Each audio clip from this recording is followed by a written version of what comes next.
আমাকে তুমি দাঁড় করিয়ে দিয়েছ বিপ্লবের সামনে, এখন আমার আর ফেরার উপায় নেই। এমন দ্রোহী উচ্চারণ বরেণ্য একজন কবি ও ভাবুকের। বাংলাদেশের বুদ্ধিবৃত্তিক আন্দোলনের আলোচিত ব্যক্তিত্ব তিনি। চিন্তা, দর্শন ও লেখনীর মাধ্যমে যিনি খুঁজেছেন গণমানুষের মুক্তি। ফরহাদ মজহার।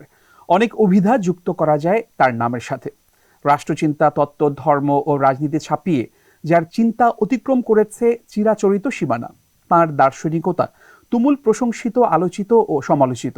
এশিয়া পোস্টের আলাপনে আমাদের আমন্ত্রণে সাড়া দিয়ে স্টুডিওতে এসেছেন কবি, চিন্তক ও দার্শনিক ফরহাদ মজহার।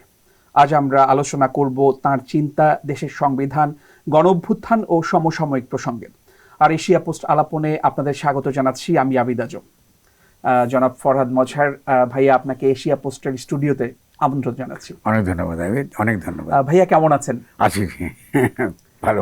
ভাইয়া, শুরুতেই আপনার কবিতা দিয়ে শুরু করব। আমাকে তুমি দাঁড় করিয়ে দিয়েছো ইতিহাসের সামনে, আমাকে তুমি দাঁড় করিয়ে দিয়েছো পরিবর্তনের সামনে, এখন আর আমার ফেরার কোনো উপায় নেই।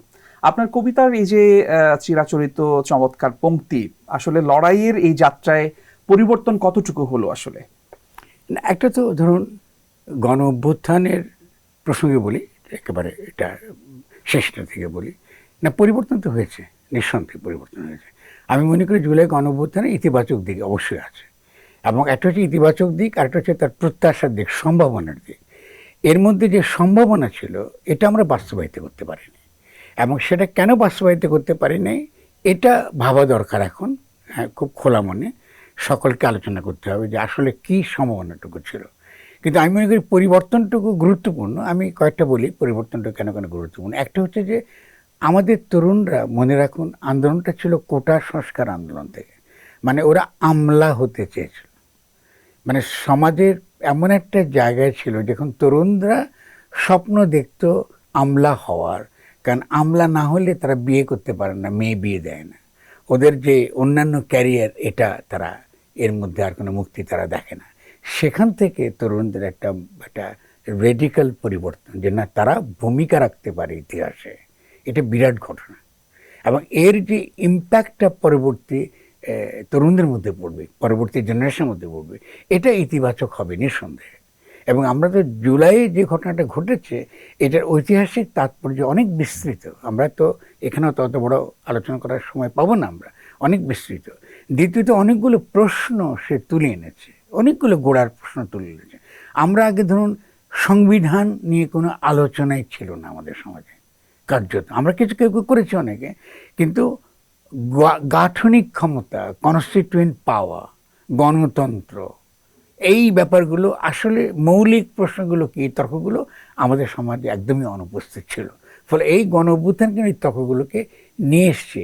এই তর্কগুলো সমাজে জারি আছে বলেই বিএনপির প্রতি জনগণের যে দৃষ্টিভঙ্গি এখন, এটা তো ইতিবাচক না। ভোট দিয়েছে ঠিকই, কারণ বিএনপি তার মধ্যে কারা ছিল, জামাতে ইসলামী বা এনসিপি, কিন্তু সেদিক থেকে বা আওয়ামী লীগ তো নাই। তো সেই জায়গায় আপনি বলতে পারেন বিএনপি এক হিসেবে আওয়ামী লীগই, এটা আওয়ামী লীগ বিএনপির সরকার বলতে পারেন আপনি কার্যত, মানে কিন্তু এসছে ওটা, এটা সোসাইটি নর্মাল যে পরিবর্তন বা আমরা যে গুণগত রূপান্তরের ক্ষেত্রে যারা বাধা দিয়ে সফল হয়েছে, এরা সে অর্থে এক ধরনের বাহ্যিক সফলতা আছে তাদের। কিন্তু যদি ভেতরের দিকে আপনি তাকান, মানে সমাজের মৌলিক যে আকাঙ্ক্ষা, জনগণের যে প্রত্যাশা, এবং বিশ্বে আজকে যে ভূরাজনৈতিক যে পরিস্থিতি, আজকে যে আমরা ধরুন জ্বালানি নিয়ে যে সংকটগুলো তৈরি হয়েছে, এই সমস্ত কিছু মিলিয়ে আমরা তো নতুন করে স্বপ্ন দেখতে পারি, আগে তো পারতাম না।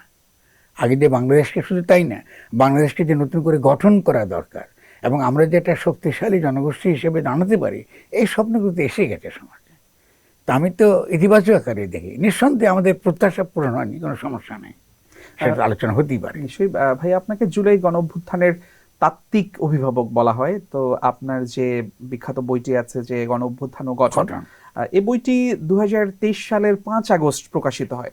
ঠিক এক বছরের মাথায় জুলাই গণ অভ্যুত্থান ঘটে। এই ব্যাপারটা আসলে কাকতালীয় কোনো বিষয় কিনা?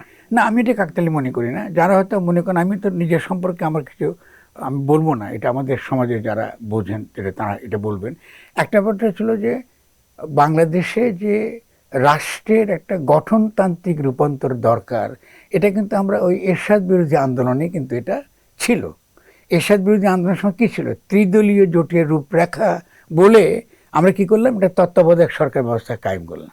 কিন্তু আমরা উচিত ছিল আমাদের মূলত আমাদের যে সংবিধান, যেটাকে আমরা সংবিধান বলি, যেটা ভুল শব্দ যদিও, এই সংবিধানের মধ্যে যদি নির্বাচন কমিশন যেটা, একে যদি আমরা শক্তিশালী করতাম এবং নির্বাচনের সময়কালে সকল নির্বাহী ক্ষমতা যদি এই নির্বাচন কমিশনের অধীনে থাকতো, আমাদের কিন্তু তত্ত্বাবধায়ক সরকার করার কোনো প্রয়োজন ছিল না।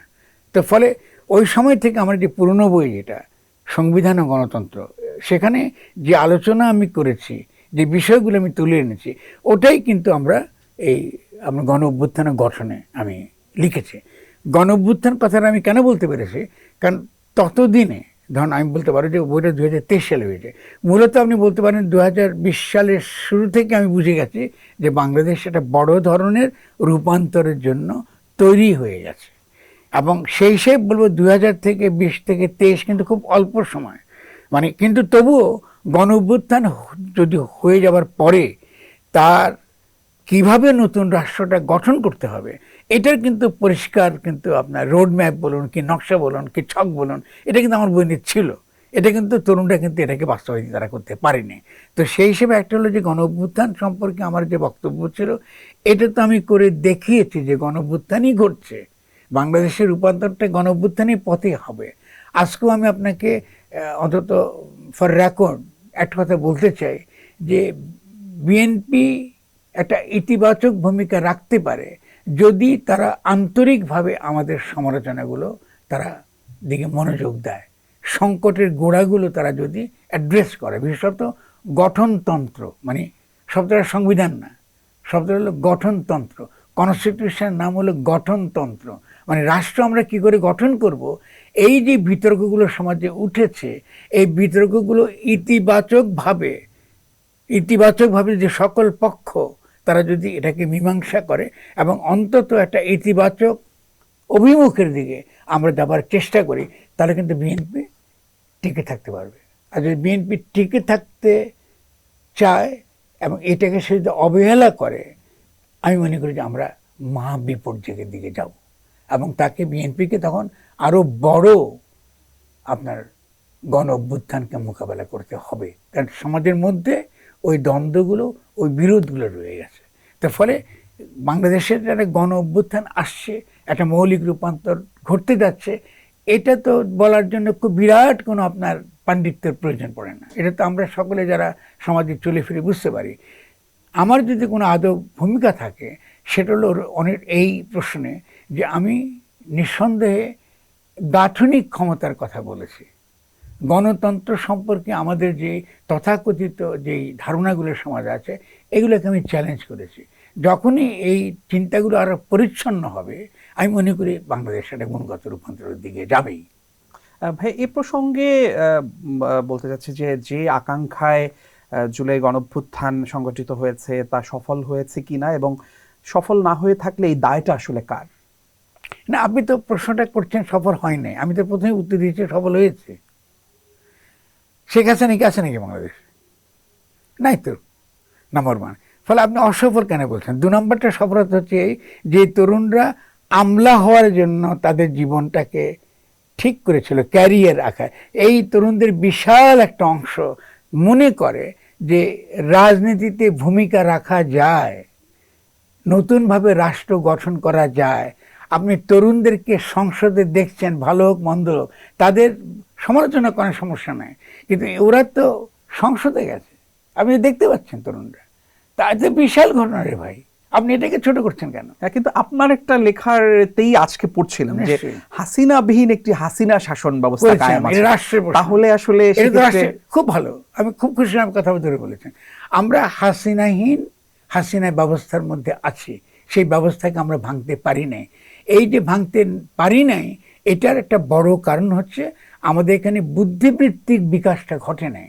যেমন খুব ছোট্ট করে আপনাকে বুঝিয়ে বলছি যে রাষ্ট্র এবং সরকার তো এক না, রাষ্ট্র গঠন করার কর্তব্য সম্পূর্ণ ভিন্ন ধরনের কাজ।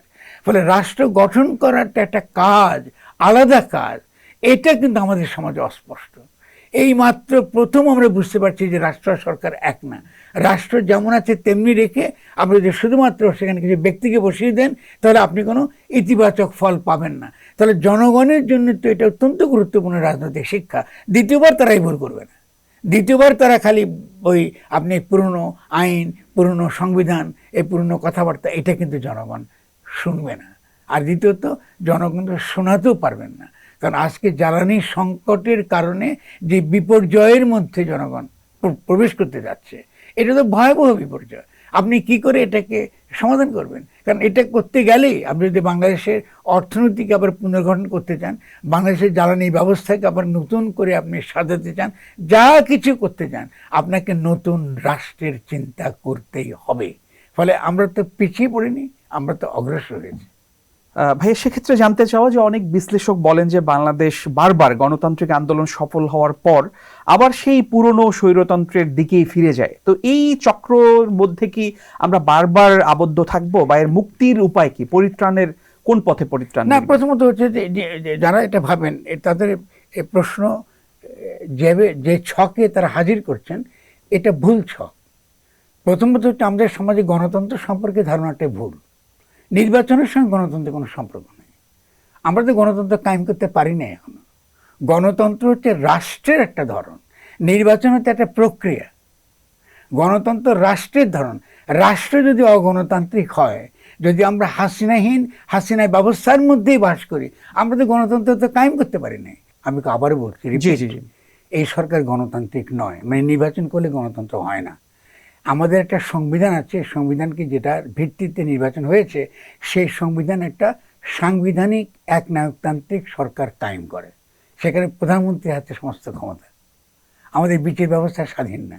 ফলে আপনি এটাকে গণতান্ত্রিক কায়েম হয়েছে এটা বলতে পারছেন। আমরা হচ্ছে নির্বাচন, এখন নির্বাচন হলো একটা প্রক্রিয়া। আমি একটা জনগণের প্রতিনিধি নির্বাচন একটা প্রক্রিয়া। গণ অভ্যুত্থানের তো কোনো নির্বাচন হয়নি। তো গণ অভ্যুত্থানের যে সরকারটা গঠিত হয়েছিল, এটাই ছিল সত্যিকারের নির্বাচিত সরকার। কারণ জনগণ প্রত্যক্ষভাবে রাস্তায় নেমে সরাসরি তার যে ক্ষমতা, তার যে গাঠনিক ক্ষমতা, এটা সে প্রকাশ করেছে। সেই গাঠনিক ক্ষমতার ভিত্তিতেই আপনি সেনা সমর্থিত উপদেষ্টা সরকার গঠিত হয়েছে।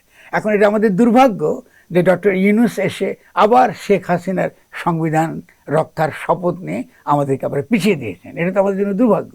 কিন্তু আমরা তো বুঝে গেছি এখন যে গণতন্ত্র বলতে এই কাগজ বোঝায় না, সংবিধান নামক কোনো কাগজ বোঝায় না। কারণ এই সরকার, উপদেষ্টা সরকার, ওটাও ছিল অবৈধ। ফলে অতএব উপদেষ্টা সরকারের দ্বারা যে নির্বাচন হয়েছে ওটাও ছিল অবৈধ। ফলে বর্তমান সরকারও আইনের দিক থেকে অবৈধ সরকার। ফলে আপনি যেভাবে ভাবছেন যে নির্বাচন হয়েছে, গণতন্ত্র হয়েছে, না। আমরা তাহলে যদি অবৈধ সরকার হয় তাহলে কী করে সরকার টিকে আছে? এটা হলো ডিফ্যাক্টো, মানে এটা বাস্তবে এই সরকারটা আসছে। তার কোনো রাজনৈতিক ভিত্তি নেই, তার কোনো লিগ্যাল আইনি কোনো ভিত্তি নেই, এবং এটা যে কোনো মুহূর্তে খসে পড়তে পারে। ফলে আমাদেরকে দেখতে হবে যে সমাজটা কিন্তু এগিয়ে গেছে। এই চিন্তাটা আপনার এখানে বসে আমি বলতে পারছি, আমি এই কথাটা বলতে পারছি পরিষ্কার ভাষায়। ফলে আমাকে এটাকে তো অন্য কেউ এসে তো আমাকে বলতে হবে যে আমি ভুল বলছি। আপনি ভুল তো বলতে পারছেন না। আপনি কিসের ভিত্তিতে এই নির্বাচনটা করলেন? নির্বাচনটা হওয়ার কথা 2029 সালে। যদি আপনি হাসিনার সংবিধানই মানেন, তাহলে তো নির্বাচন হওয়ার কথা 2029 সালে। তাহলে সংবিধানে কোথায় আছে যে আপনি এখন নির্বাচন করতে হবে? তাহলে প্রত্যেকটা ক্ষেত্রে পদে পদে আপনি সংবিধানের বিরুদ্ধে, সংবিধান লঙ্ঘন করে আপনি সরকার গঠন করেছে, সংবিধান লঙ্ঘন করেই আপনি ক্ষমতায় রয়েছেন। আপনি কি করে ক্ষমতা আছেন? খুব সহজ ব্যাপার, আপনাকে সেনাবাহিনী সমর্থন করছে। তাহলে উপদেষ্টা সরকারের যেরকম সেনাবাহিনী সমর্থন করেছে, তাহলে এই ব্যতিক্রমী অবস্থাকেও সেনাবাহিনী সমর্থন করছে। ফলে এর পেছনে রয়েছে কিন্তু একটা বল প্রয়োগের ক্ষমতা। রাজনৈতিক বৈধতা নাই, এটা কোনো আইনি বৈধতাও নাই। এই কাজগুলো আমাদের খুব ভালো করে বুঝতে হবে। এই তর্কগুলো তো আমাদের সমাজে আছে। সমাজ যখন এই তর্কগুলো উঠে গেছে, এই তর্কগুলো তো মীমাংসা আপনাকে করতে হবে। আপনি তো গায়ে জোরে বলতে পারেন যে আমি যেহেতু নির্বাচনে ভোট পেয়েছি ফলে আমি বৈধ না। নির্বাচন বৈধতা দেয় না আপনাকে, কারণ জনগণের অভিপ্রায় বলে একটা ব্যাপার আছে। সেই অভিপ্রায়টা আমরা দেখেছি 5ই আগস্টে। তাহলে এই মীমাংসা তো হতেই হবে, এবং যে মীমাংসাটা তো যে এই বিষয়ে হতে হবে তা না। খেয়াল করেন 72 সালে যে সংবিধান প্রণীত হয়েছিল, ওটা তো বাংলাদেশের জনগণ প্রণয়ন করে নাই। তার মানে রাষ্ট্র তো প্রথম থেকেই গঠিত হয়নি। ওই সংবিধানটা কারা প্রণয়ন করেছে করেছে তাহলে? পাকিস্তানিরা। কারণ আপনি যাদেরকে পাকিস্তানের সংবিধান প্রণয়ন করবার জন্য 70 নির্বাচিত করেছিলেন, তারা তো পাকিস্তানি। তখন তো পুরো পাকিস্তান তো পাকিস্তানের অন্তর্গত। ফলে আপনি পাকিস্তানিদের নির্বাচিত করেছেন পাকিস্তানের সংবিধান প্রণয়ন করার জন্য। তারা ফিরে এসে তারা দাবি করলেন যে না, তারা স্বাধীন বাংলাদেশের সংবিধান তারাই প্রণয়ন করবেন। না, আমরা তো তাদেরকে তার জন্য তো নির্বাচিত করি নাই। এবং আবুল মনসুর আহমদের বইতে এই বিষয়টা আছে যে পাকিস্তান সরকারের অনেক কালা কানুন এই সংবিধানে আছে। না, সবসময় ইংরেজ আমলেও কারা কানুন আছে, ওটা ইম্পর্টেন্ট না। ইম্পর্টেন্ট হচ্ছে যে আপনি সংবিধান প্রণয়নটা করবার ক্ষমতা জনগণের। আপনি আগে ছিলেন পাকিস্তানের সংবিধান প্রণয়ন করবার জন্য আপনাকে লোকে ভোট দিয়েছে। আপনার তো স্বাধীন বাংলাদেশের সংবিধান প্রণয়ন করার জন্য তো আপনাকে আমরা ভোট দেই নাই। আপনি তো এমন কোনো গণপরিষদ আমরা সে সময় গঠন করি নাই স্বাধীন বাংলাদেশে, যেখানে আপনি নতুন নির্বাচনের মধ্য দিয়ে এসে আপনি সংবিধান প্রণয়ন করবেন। তাহলে 72-এর সংবিধান ছিল পাকিস্তানের সংবিধান। ফলে সেই জন্য অনেকে বলে যে ভারতীয় সংবিধান। না, ভারত যেভাবে লিখেছে সেটা পরের প্রশ্ন। আমি লিগালি কথাটা বলছি, কেন পাকিস্তানের সংবিধান? কারণ যারা এটা প্রণয়ন, তো আপনার কথাটা আমি শুধু বলতে পারি যে পাকিস্তানিরাই ভারতীয় সংবিধান দিয়েছে আমাদের। এই তো ঘটনাটা খুব ইন্টারেস্টিং না? ফলে আপনাকে দেখতে হবে যে আপনাকে আমি নির্বাচিত করেছি পাকিস্তানের জন্য, আপনি এসে ইতিমধ্যে দেশ স্বাধীন হয়ে গেছে, পুরো পাকিস্তান আর পাকিস্তান নাই, এটা হয়েছে বাংলাদেশ। কিন্তু স্বাধীন বাংলাদেশে আপনি নতুন গঠনতন্ত্র বা নতুন সংবিধান প্রণয়নের জন্য আপনি আলাদা করে নির্বাচন করেন নাই। এটা পাকিস্তানের সংবিধান। যে কারণে আগাগোড়াই আমার যে অবস্থান যে 72-এর সংবিধান বাতিল করতেই হবে। সে কারণে এই যে এখন আমরা হাসিনা ব্যবস্থা বলছি, একে যেতেই হবে। একে আপনি গায়ের জোরে রাখতে পারবেন, কিন্তু খুব বেশি দিন আপনি একে রাখতে পারবেন না। আপনাকে নিঃসন্দেহে জনগণের অভিপ্রায়ের সঙ্গে তার একটা মীমাংসা আপনাকে আসতে হবে। ফলে সেটাই আমি মনে করি যে বিএনপির উচিত, সালাউদ্দিন সাহেব যতই তিনি লম্ফজম্প করুক, তার উচিত হবে যে এই গঠনতন্ত্র, এই দেশের জনগণ তারা নিজেদেরকে রাজনৈতিক জনগোষ্ঠী হিসেবে গঠন করতে চায়। সে রাজনৈতিক জনগোষ্ঠী হিসেবে গঠন করবার প্রক্রিয়াটাকেই গঠনতন্ত্র বলে, সংবিধান না। সংবিধান তৈরি করে কলোনিয়াল শাসকরা। মানে যদি সালাউদ্দিন আহমেদ শাহ মনে করেন তিনি একটা ইংরেজ শাসক এসছেন, তিনি এক নতুন লর্ড ক্লাইভ, ফলে তিনি একটা কাগজ দেখে আমাদেরকে এটা হলো সংবিধান, এটা আমরা মানবো, আমরা তো তাকে মানবো না, জনগণ তো তাকে মানবেন না। এটা তো আপনি গাইড জোরে করতে পারবেন, কিন্তু এটা তো টিকবে না। শুধুমাত্র টিকবে যখন জনগণ নতুন গঠনতন্ত্র প্রণয়ন করবার জন্যে তারা নিজেরা অংশগ্রহণ করবে। কী ধরনের রাষ্ট্র তাদের দরকার, কী ধরনের অর্থনীতি তাদের দরকার, কী ধরনের স্বাস্থ্য ব্যবস্থা তাদের দরকার, এই সমস্ত বিষয় নিয়ে যখন জনগণ নিজেরা সিদ্ধান্ত নেবার অধিকারী হবে এবং সে সিদ্ধান্ত বাস্তবায়নও জনগণ করতে পারবে, তখনই আমরা বলবো আমরা গণতন্ত্র কায়েম করেছি। এবং সেটা আসছে, আপনি নিশ্চিত থাকেন সেটা আসছে। মানে আসেন, একটা নাটক ছিল কি, পায়ের আওয়াজ পাওয়া যায়, পায়ের আওয়াজ পাওয়া যায়। তাহলে 71টা হলো এই যে আমরা যেটা করলাম, 71 ঠিক নয়, এই যে আমরা জুলাই গণ অভ্যুত্থানটা হলো পায়ের আওয়াজ পাওয়া যায় যে জনগণ আসতেছে, আপনি তাদেরকে ঠেকাতে পারবেন না। ভাই, আমাদের এই সংবিধানে 72-এর যে সংবিধানের কথা আমি বলছি, যে 145-এর ক অনুচ্ছেদের আছে যে বিদেশের সাথে সম্পাদিত চুক্তি গোপন বা সংসদে গোপন বৈঠকে পেশ করার বিধান আছে। তো 72-এর যে ভারতের সাথে 72 সালে 25 বছরের যেটাকে দাসত্ব চুক্তির কথা বলা হয়, এই আইনটা সংবিধানে রাখা হয় বলে মনে করা হয় যে সেই চুক্তির জন্য, যেটা 72 সালে হয়েছিল ভারতের সঙ্গে। তো অন্তর্বর্তীকালীন সরকারও আবার আমেরিকার সঙ্গে গোপনে বাণিজ্য চুক্তি করেছে। তাহলে কি সেই মানে সংবিধানের আলোকে গোপন চুক্তিটা করলো, এবং আপনি যেমনটি বলছিলেন সেই সরকার অবৈধ, আসলে বিষয়টা কেমন? অবশ্য না, অবৈধ সরকারের ব্যাপারটা তো আলাদা। অবশ্যই অবৈধ কোন অর্থে, আপনি মুখে বলতেছেন আপনি শেখ হাসিনার সংবিধান রক্ষা করছেন, কিন্তু আপনি কাজ করছেন সংবিধান বিরোধী, এই অর্থ অবৈধ। যদি তারা বলতো যে আমরা গণ অভ্যুত্থানের মধ্য দিয়ে আমরা এসেছি, জনগণ অভ্যুত্থানের মধ্য দিয়ে আমাদেরকে বসেছে, আমরা জনগণের অভিপ্রায়কে ধারণ করি, তারা অবশ্যই তারা বৈধ। এটা তো তারা বলেন নাই। মানে তাদের অবৈধতাটা ছিল তাদের নিজস্ব ইডিওসি, মানে রাজনৈতিক বিষয়ে এবং আইনগত বিষয়ে তাদের অক্ষমতা, এটা হতে পারে।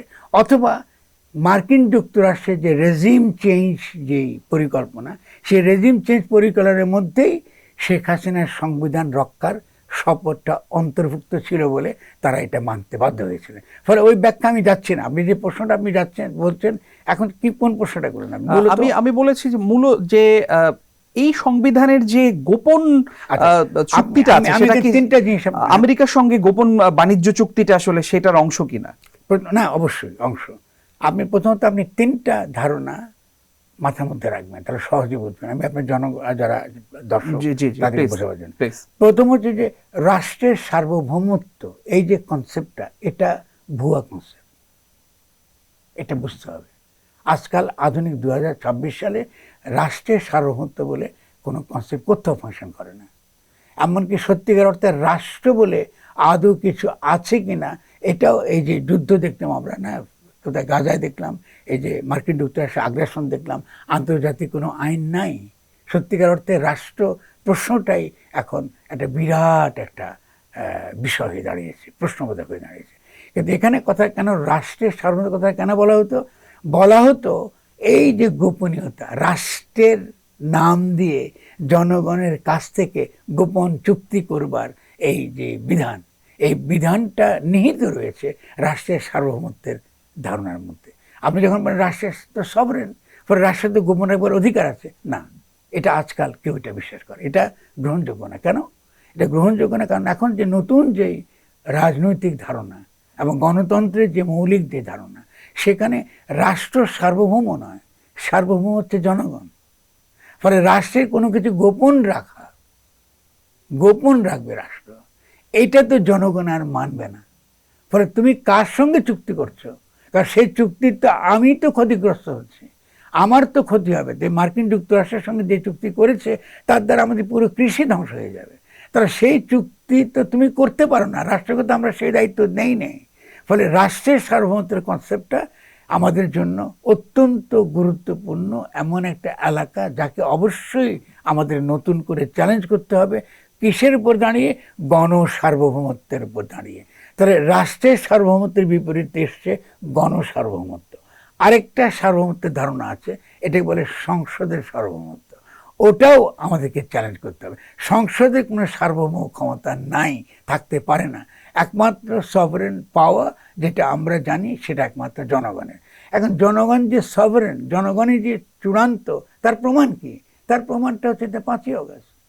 জনগণই তো রাস্তায় নামলো, শেখ হাসিনা তো পালালো। ফলে শেষ পর্যন্ত গণসার্বভৌমত্বটা সবসময় জনগণের হাতে থাকে।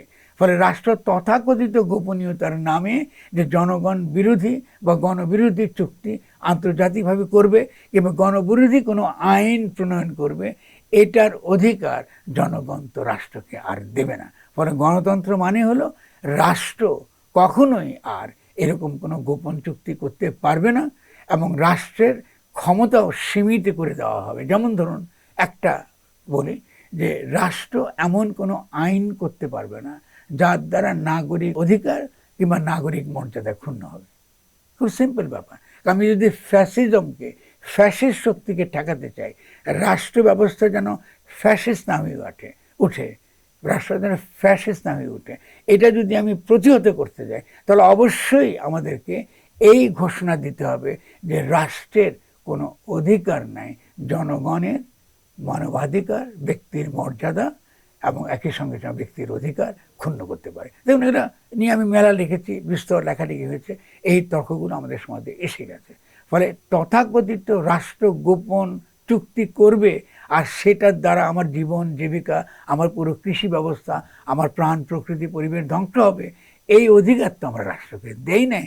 ফলে মার্কিন যুক্তরাষ্ট্রের চুক্তি ওই জায়গা থেকে এমনিতেই বাতিল হয়ে গেছে। ইতিমধ্যে মালয়েশিয়ার সঙ্গে তারা করতে গিয়েছিল, মালয়েশিয়া ওই চুক্তি বাতিল করে দিয়েছে। ফলে মার্কিন যুক্তরাষ্ট্রের চুক্তি অবশ্যই অবিলম্বে বিএনপির, ক্ষমতাসীন বিএনপির বাতিল করা উচিত। কারণ সেই ক্লজও ওই চুক্তির মধ্যে আছে যে আপনি সেই চুক্তির মধ্যে আপনি 90 দিনের না কত সময় আছে আমি জানি না, সময়ের মধ্যে আপনি নোটিশ দেবেন, নোটিশ দিয়ে আপনি চুক্তি থেকে বেরিয়ে আসবেন।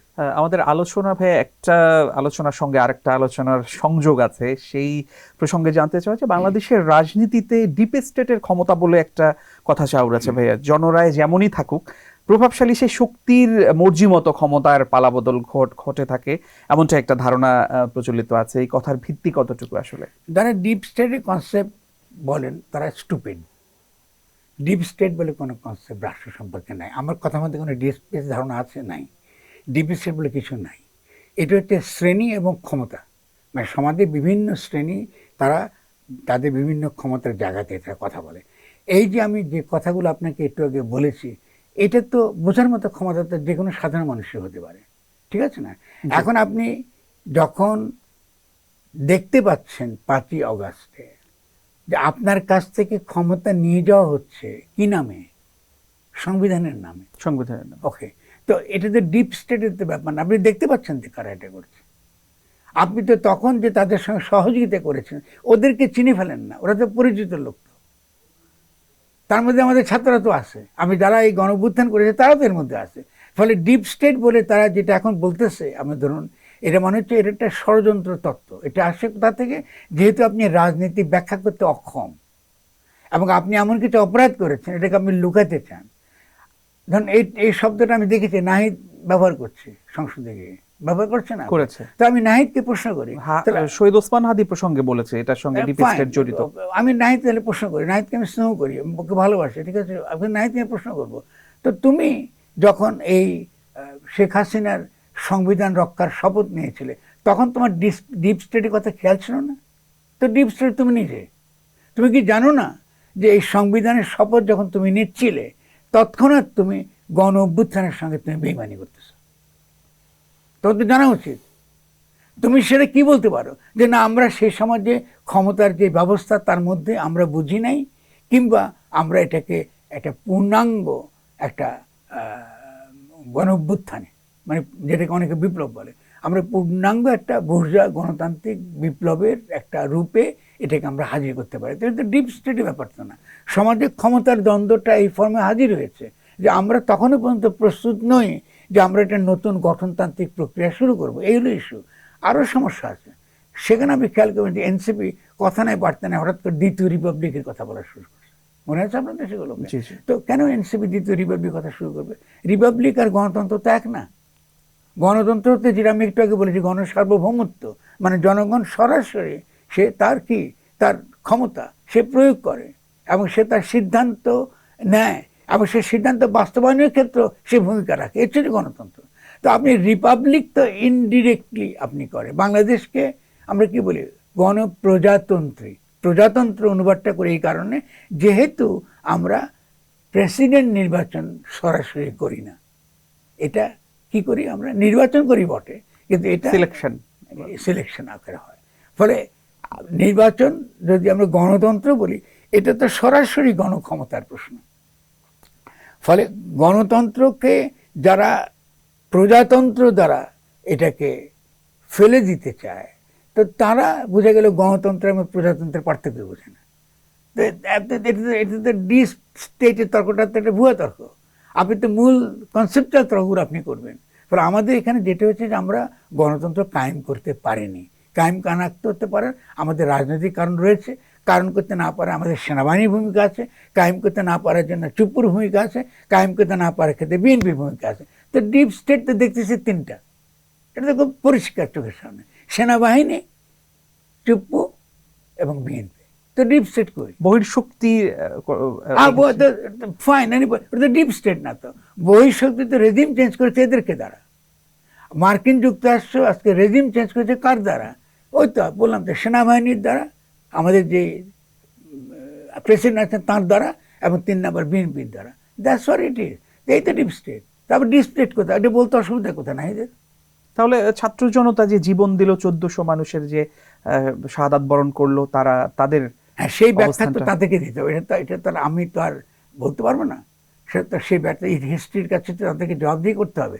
এখন ইতিহাসের কাছে আপনি যদি জবাবদিহি করতে চান, তো এইসব ফালতু তত্ত্ব না দেওয়া ভালো। আমরা যেটা তো আমি তো ওদেরকে রক্ষা করছি, আমি তো বলছি ছাত্ররা যতটুকু বিপ্লব করতে পেরেছে আমি তাদের কাছে কৃতজ্ঞ, আমি তো এর বেশি আমি তাদের কাছে আশা করি না। কেন? যেহেতু চিন্তার দিক থেকে তারা অত্যন্ত দুর্বল। আমি তো বললাম একটু আগে আপনাকে জি জি যে তারা বলেছেন। গণতন্ত্রের কথা না বলে গিয়ে তারা তাদের যখন পার্টি তারা ফর্ম করে তখন তারা বলছে দ্বিতীয় রিপাবলিক। তো আমি জিজ্ঞাসা করি দ্বিতীয় রিপাবলিক কি, বুঝে বলো আমাকে। এগুলো কে শিখেছে তোমাকে? তো তুমি কি ডিপ স্টেট অংশ? কে শিখালো তোমাকে এগুলো? আমরা করেছি গণতন্ত্রের জন্য, আমরা লড়াই করেছি। এবং আপনি বলেছেন কারণ যে আমি দল শেষ করছি, না হ্যাঁ, জি, এটা কথা please, খুব জি গুরুত্বপূর্ণ। প্লিজ। তা তোমরা গণতন্ত্রের জন্য জনগণ একটু বলছেন জনগণ আপনার বুক পেটে দিয়েছে গুলির সামনে গণতন্ত্রের জন্য, তার অধিকারের জন্য। জি তো তুমি আবার দ্বিতীয় রিপাবলিক পেলে কোথায়? তো তুমি তো ডিপ স্টেট। কারণ তত্ত্বটাই তো অলরেডি গণতন্ত্র বিরোধী তত্ত্ব।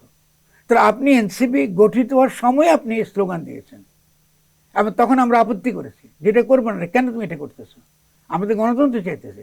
এখন সে একই শব্দ ব্যবহার করতেছে ডিপ স্টেট। এগুলো ননসেন্স, এসব ননসেন্স ভাষা বন্ধ করতে হবে। কারণ এতে হচ্ছে কি জনগণের কাছ থেকে খামাকাটা ষড়যন্ত্র তত্ত্ব সামনে নিয়ে আসে। বাংলাদেশে বর্তমান পরিস্থিতির জন্য আমি বারবার বলছি তিনটা শক্তি দায়ী।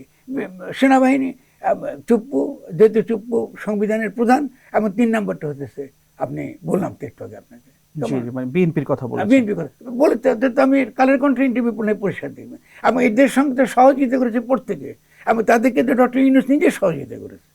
তা ডক্টর ইউনূসকার নাম তো বলার প্রয়োজন পড়ে না, কারণ তিনি তো তাদের যে নকশা, এই নকশা ডক্টর ইউনূস বাস্তবায়িত করেছে। তাহলে এখানে ডিপ স্টেট কোথায়? এটা পরিষ্কার দেখতে পাচ্ছি ঘটনাটা কি।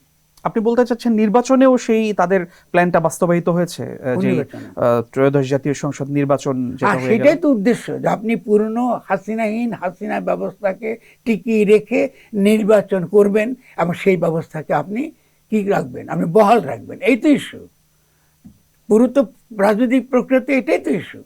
আপনি হাসিনা ব্যবস্থাটা আপনি বহাল রেখেছেন নির্বাচনের দ্বারা। আবার সেই নির্বাচনের পুরো সিদ্ধান্ত কি কোনো ডিপ স্টেট নিয়েছে? আমি দেখতে হচ্ছে কারা সিদ্ধান্ত নিয়েছে। তো ডিপ স্টেট বলে দরকারটা কি আমার? কারা নিচে পরিষ্কার করে বলো। সেই ক্ষেত্রে আপনি ধরুন আমরা কি বলতে পারি, যে আমরা সেই সময় ক্ষমতার যে ভারসাম্য ছিল সেই ভারসাম্যের মধ্যে আমরা এটা করতে পারি নাই। এটা হবে নাহিদের দিক থেকে, এনসিপির দিক থেকে সঠিক অবস্থান, যে বাংলাদেশে তখনকার যে বাস্তবতা, আমরা তরুণ, আমরা তখনও পর্যন্ত রাষ্ট্র সম্পর্কে অনেক কিছু আমরা বুঝি নাই, বুঝতে পারি না, এটাই মেনে নেব, এটা তো কোনো সমস্যা নাই। কিন্তু তুমি যখনই একটা পরে, এর আগে তোমরা বাজে শব্দ ব্যবহার করেছো দ্বিতীয় রিপাবলিক, কোথেকে শিখেছো আমি জানি না, আমি তো বুঝতে চাই কোথেকে এসছে। এরপর এখন শুরু হয়েছে ডিপ স্টেট। ডিপ স্টেট বলে কিছু নেই। তুমি পরিষ্কার বলতে পারছো না কেন? যে কারের কণ্ঠে যে ইন্টারভিউ হয়েছে সেটা পরিষ্কার কারা কারা করেছে এটা। আর এর মধ্যে যদি কারোর নাম বলতে তো বলো, তোমরা ছেলে ওখানে, তোমাদের ওখানে যারা যারা আইন বিশেষজ্ঞ ছিলেন, যারা উপদেশ দিয়েছিলেন ডক্টর ইউনূসকে, তাদের কথা বলো। তো তুমি নাম বলছো না কেন? এটা তো খারাপ ব্যাপার। আমরা যদি তরুণরা যদি কোনো ব্যাপারে তাদের অভিজ্ঞতা কম থাকে, তারা বুদ্ধিভিত্তিকভাবে তারা দুর্বল থাকে, যেটা আমি মনে করি তারা দুর্বল, এবং তাদের দুর্বলতা অত্যন্ত ভয়ঙ্কর আর বিপজ্জনক। তো সেটা তোমরা শোধরা, পড়াশোনা করো, কিন্তু আজেবাজে কথা বলবে না, লোকে কনফিউজ করবে না, বিভ্রান্ত করবে না তোমরা।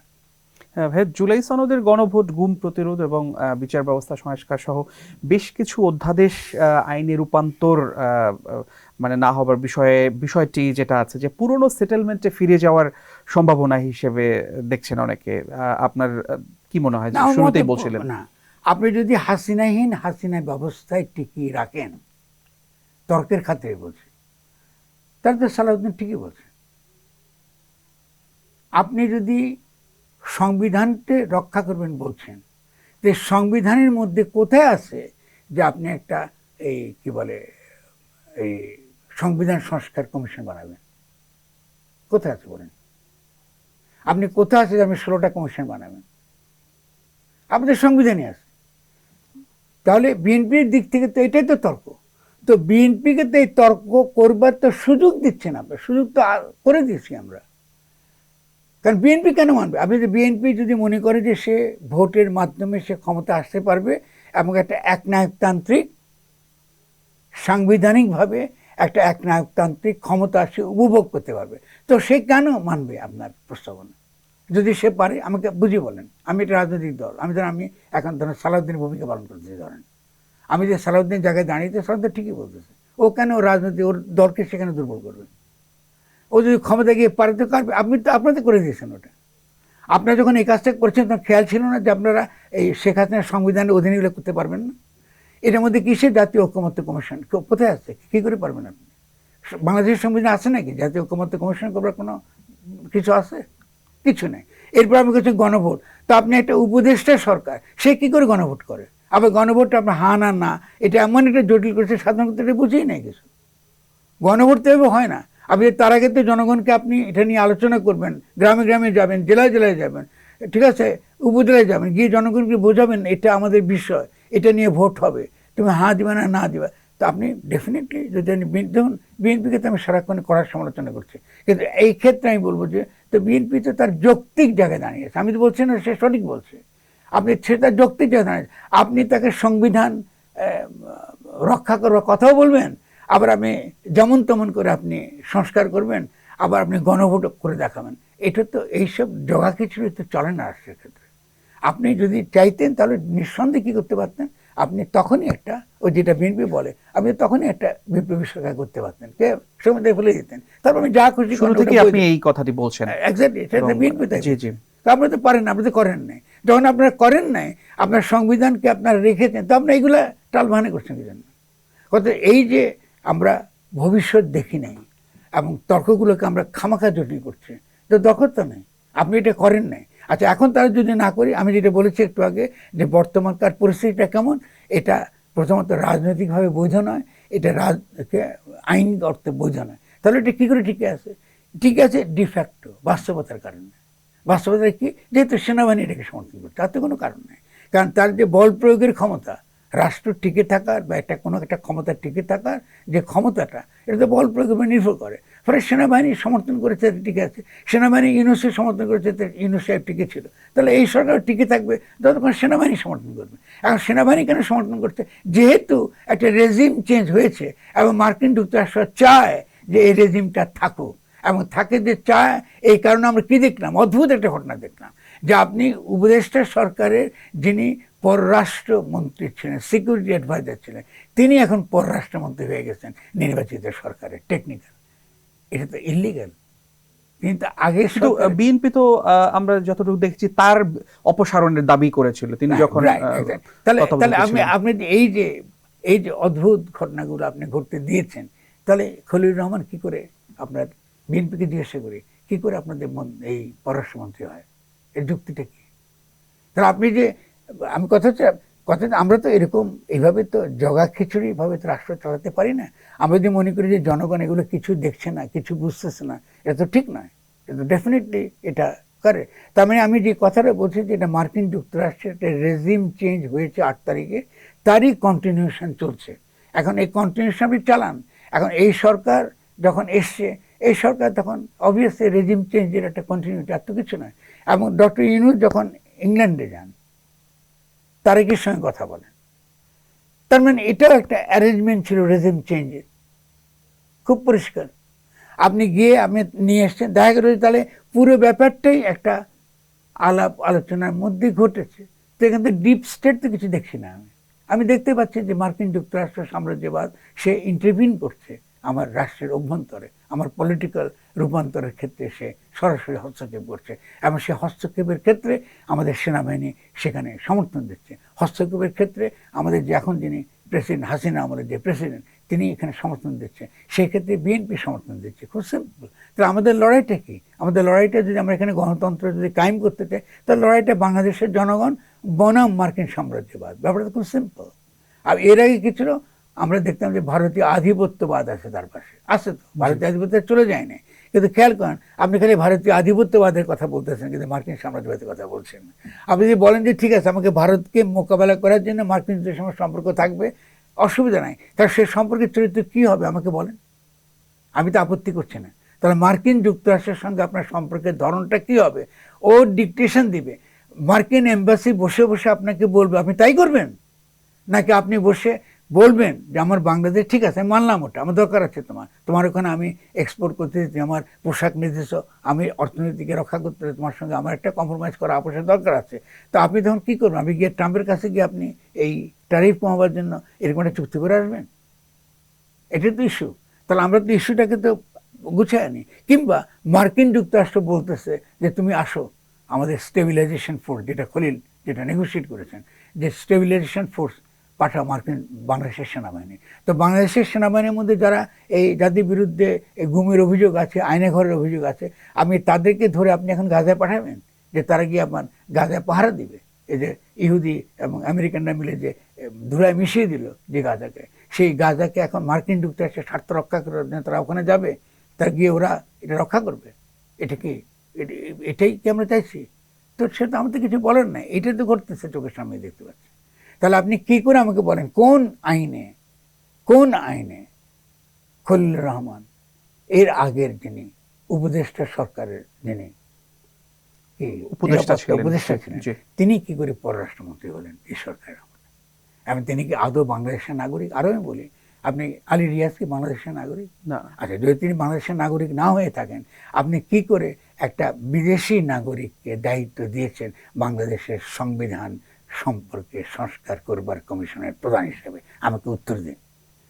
রিয়াজ আমার বন্ধু, আমার কোনো সমস্যা নেই, সেটা তার সম্পর্কে অন্যান্য আমার তর্ক থাকতে পারে, কিন্তু আমি ডক্টর ইউনূসকে প্রশ্ন করি যে কোন যুক্তিতে আপনি একটা দেশের 17 কোটি লোককে এত বড় অপমান করলেন যে মার্কিন যুক্তরাষ্ট্রের একজন অধ্যাপক, যিনি মার্কিন নাগরিক, মানে যিনি দেশের নাগরিকত্ব ত্যাগ করে মার্কিন নাগরিকত্ব গ্রহণ করেছেন, তাকে আপনি বাংলাদেশের সংবিধান সম্পর্কে আপনি সংস্কার করবার আপনি দায়িত্ব দিয়েছেন?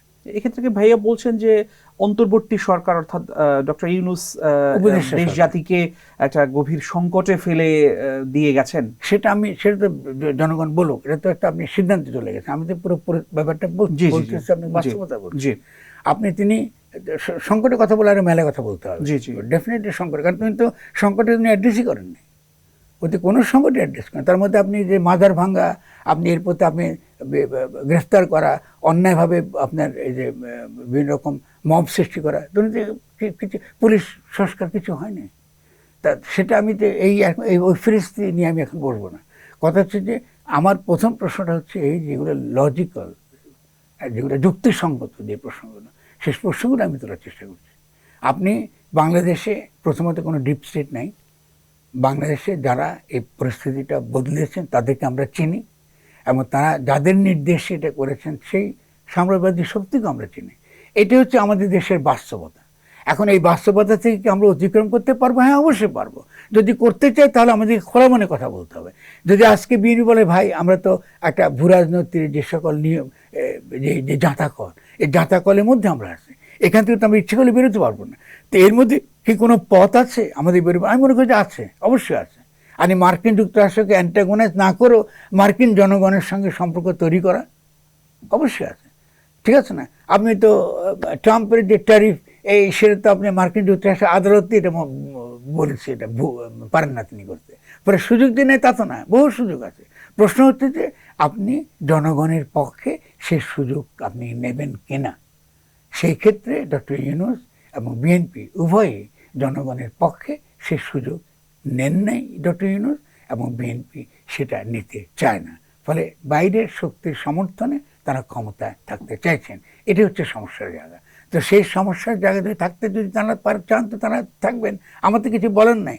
আমি জনগণের পক্ষ থেকে খালি এতটুকু বলতে পারবো যে আমি মনে করি না যে বাংলাদেশের জনগণ এটা মেনে নেবে, এবং এটা দেশের জন্য অত্যন্ত ক্ষতিকর হবে। কারণ আমাদের যে অর্থনৈতিক রূপান্তরের যে বড় চ্যালেঞ্জগুলো আছে, আমাদেরকে পরিবেশ সুরক্ষা, আমাদের পানি সুরক্ষা, যে বড় বড় চ্যালেঞ্জগুলো আছে, এটাকে মোকাবেলা করতে হলে আমাদের একটা জাতীয় সংলাপ দরকার, একটা জাতীয় সংলাপ দরকার। সেই জাতীয় সংলাপে আমাদেরকে কথা বলতে দিতে হবে। আমরা যারা কথা বলতে চাইছি, আমাদের কিছু প্রস্তাবনা আছে, সেই প্রস্তাবনাগুলো শুনতে হবে। আজকে দেখুন, ইরান কিন্তু বাংলাদেশকে কিন্তু জ্বালানি দিতে আগ্রহী। এটা একটা মুসলিম দেশ, ফলে উম্মা অন্তর্গত সে কিন্তু দিতে আগ্রহী। ইতিমধ্যে 6টা জাহাজ দিয়েছে ছেড়ে। ফলে নিঃসন্দেহে আমরা যদি ইরানের সঙ্গে আমরা প্রপারলি নেগোশিয়েট করি, এবং আন্তর্জাতিক তার বিরুদ্ধে যেসব বিধিবিধান, যেসব নিষেধ আছে, এই নিষেধাজ্ঞার ভিত্তিতে আমরা যদি প্রপারলি যদি তাদের সঙ্গে আমরা কথাবার্তা বলি, অবশ্যই আমাদের জ্বালানির সংকট আমাদের সমাধান আমরা করতে পারবো। কিন্তু আমাদের কোনো, এই সরকার তো কোনো প্রস্তুতিই নেই। এই সরকার তো এটাকে কি করে আপনার মোকাবেলা করে তার তো কোনো, আমি দেখছি না তার কোনো পদক্ষেপ যেটা আমাকে আশ্বস্ত করে। ভাই, অভ্যুত্থান পরবর্তী সময়ে বাংলাদেশে দক্ষিণপন্থী শক্তির একটি বড় উত্থান ঘটেছে বলে অনেকের অভিমত। তো আপনি সবসময় ইসলাম এবং দেশজ যে সংস্কৃতির আছে সেটার একটা যোগসূত্র খোঁজার কথা বলেন, এবং এই পরিস্থিতিতে কিভাবে একটা ইনক্লুসিভ রাজনীতি বা দেশ গড়া সম্ভব?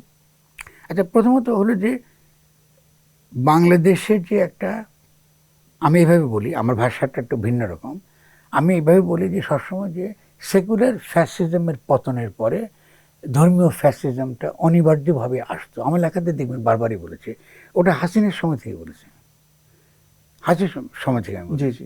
এবং সেক্ষেত্রে আমি মনে করি যেমন পিনাকির সঙ্গে আমি এই ক্ষেত্রে একমত নই। তিনি যে তার যে নীতিটা হওয়া উচিত ছিল যে অবশ্যই ইসলামের প্রশ্নটা সামনে আসবে, কিন্তু পরিচয়বাদী ইসলাম, জাতিবাদী ইসলাম, ওই বাঙালি জাতিবাদীর মতন এর যে একটা ফ্যাসিস্টিক টেন্ডেন্সি আছে, এটাকে প্রথম থেকে একে মোকাবেলা করাটা দরকার ছিল। এটা হলো আমার প্রথম ব্যাপারটা, এবং এটা একটা অনিবার্য ছিল, একে মোকাবেলা করতে হবে। 2 নম্বর হলো, যখন একটা আমরা বাস করছি একটা পুঁজিতান্ত্রিক গোলকায়নে, মানে গ্লোবাল ক্যাপিটালিস্ট সিস্টেমের অধীনে, এবং আমাদের এখানে জনগণের অর্থনৈতিক রূপান্তরের, তাদের আয় উন্নতি বারবার কোনো নীতি সরকারের নাই। নিম্নবিত্ত মানুষ দ্রুত বেগে আরো গরিব হয়ে যাচ্ছে, প্রলিতারিয়ে যাকে বলে সর্বহারা হয়ে যাচ্ছে। ফলে ইহলৌকিক জীবনে সে কিছু পাবে তার কোনো আশা তার মধ্যে আমরা জাগাতে পারি না। যেহেতু তার মধ্যে জাগাতে পারি নাই, তার একমাত্র আশা পরলোকে। ফলে ইহলৌকিকতার জন্যে যেই ধরনের সমাজ, যে ধরনের অর্থনীতি এবং যে ধরনের জীবিকা ব্যবস্থা, জীবনের নিরাপত্তা নিশ্চিত করা, এই ব্যাপারটা যেটা করার দরকার ছিল, রাষ্ট্র সেটা করতে চরমভাবে ব্যর্থ হয়েছে। ফলে আপনি যেটাকে দক্ষিণপন্থী রাজনীতি বলছেন, ফলে পারলৌকিক মানে পরলোক সর্বস্ব, পরলোক সর্বস্ব চিন্তার প্রাধান্য বেড়েছে, এবং সে পরলোক সর্বস্ব চিন্তার এই আধিপত্যের মধ্য দিয়ে আমরা একটা ধর্মীয় ফ্যাসিবাদের আমরা কি দেখছি, শক্তিনীতি দেখছি। এটা তো বাস্তবতা। এই বাস্তবতাকে মোকাবেলার একটা পথ হচ্ছে একমাত্র ইকোনমিক ট্রান্সফরমেশন, আর সামনে কোনো পথ নাই।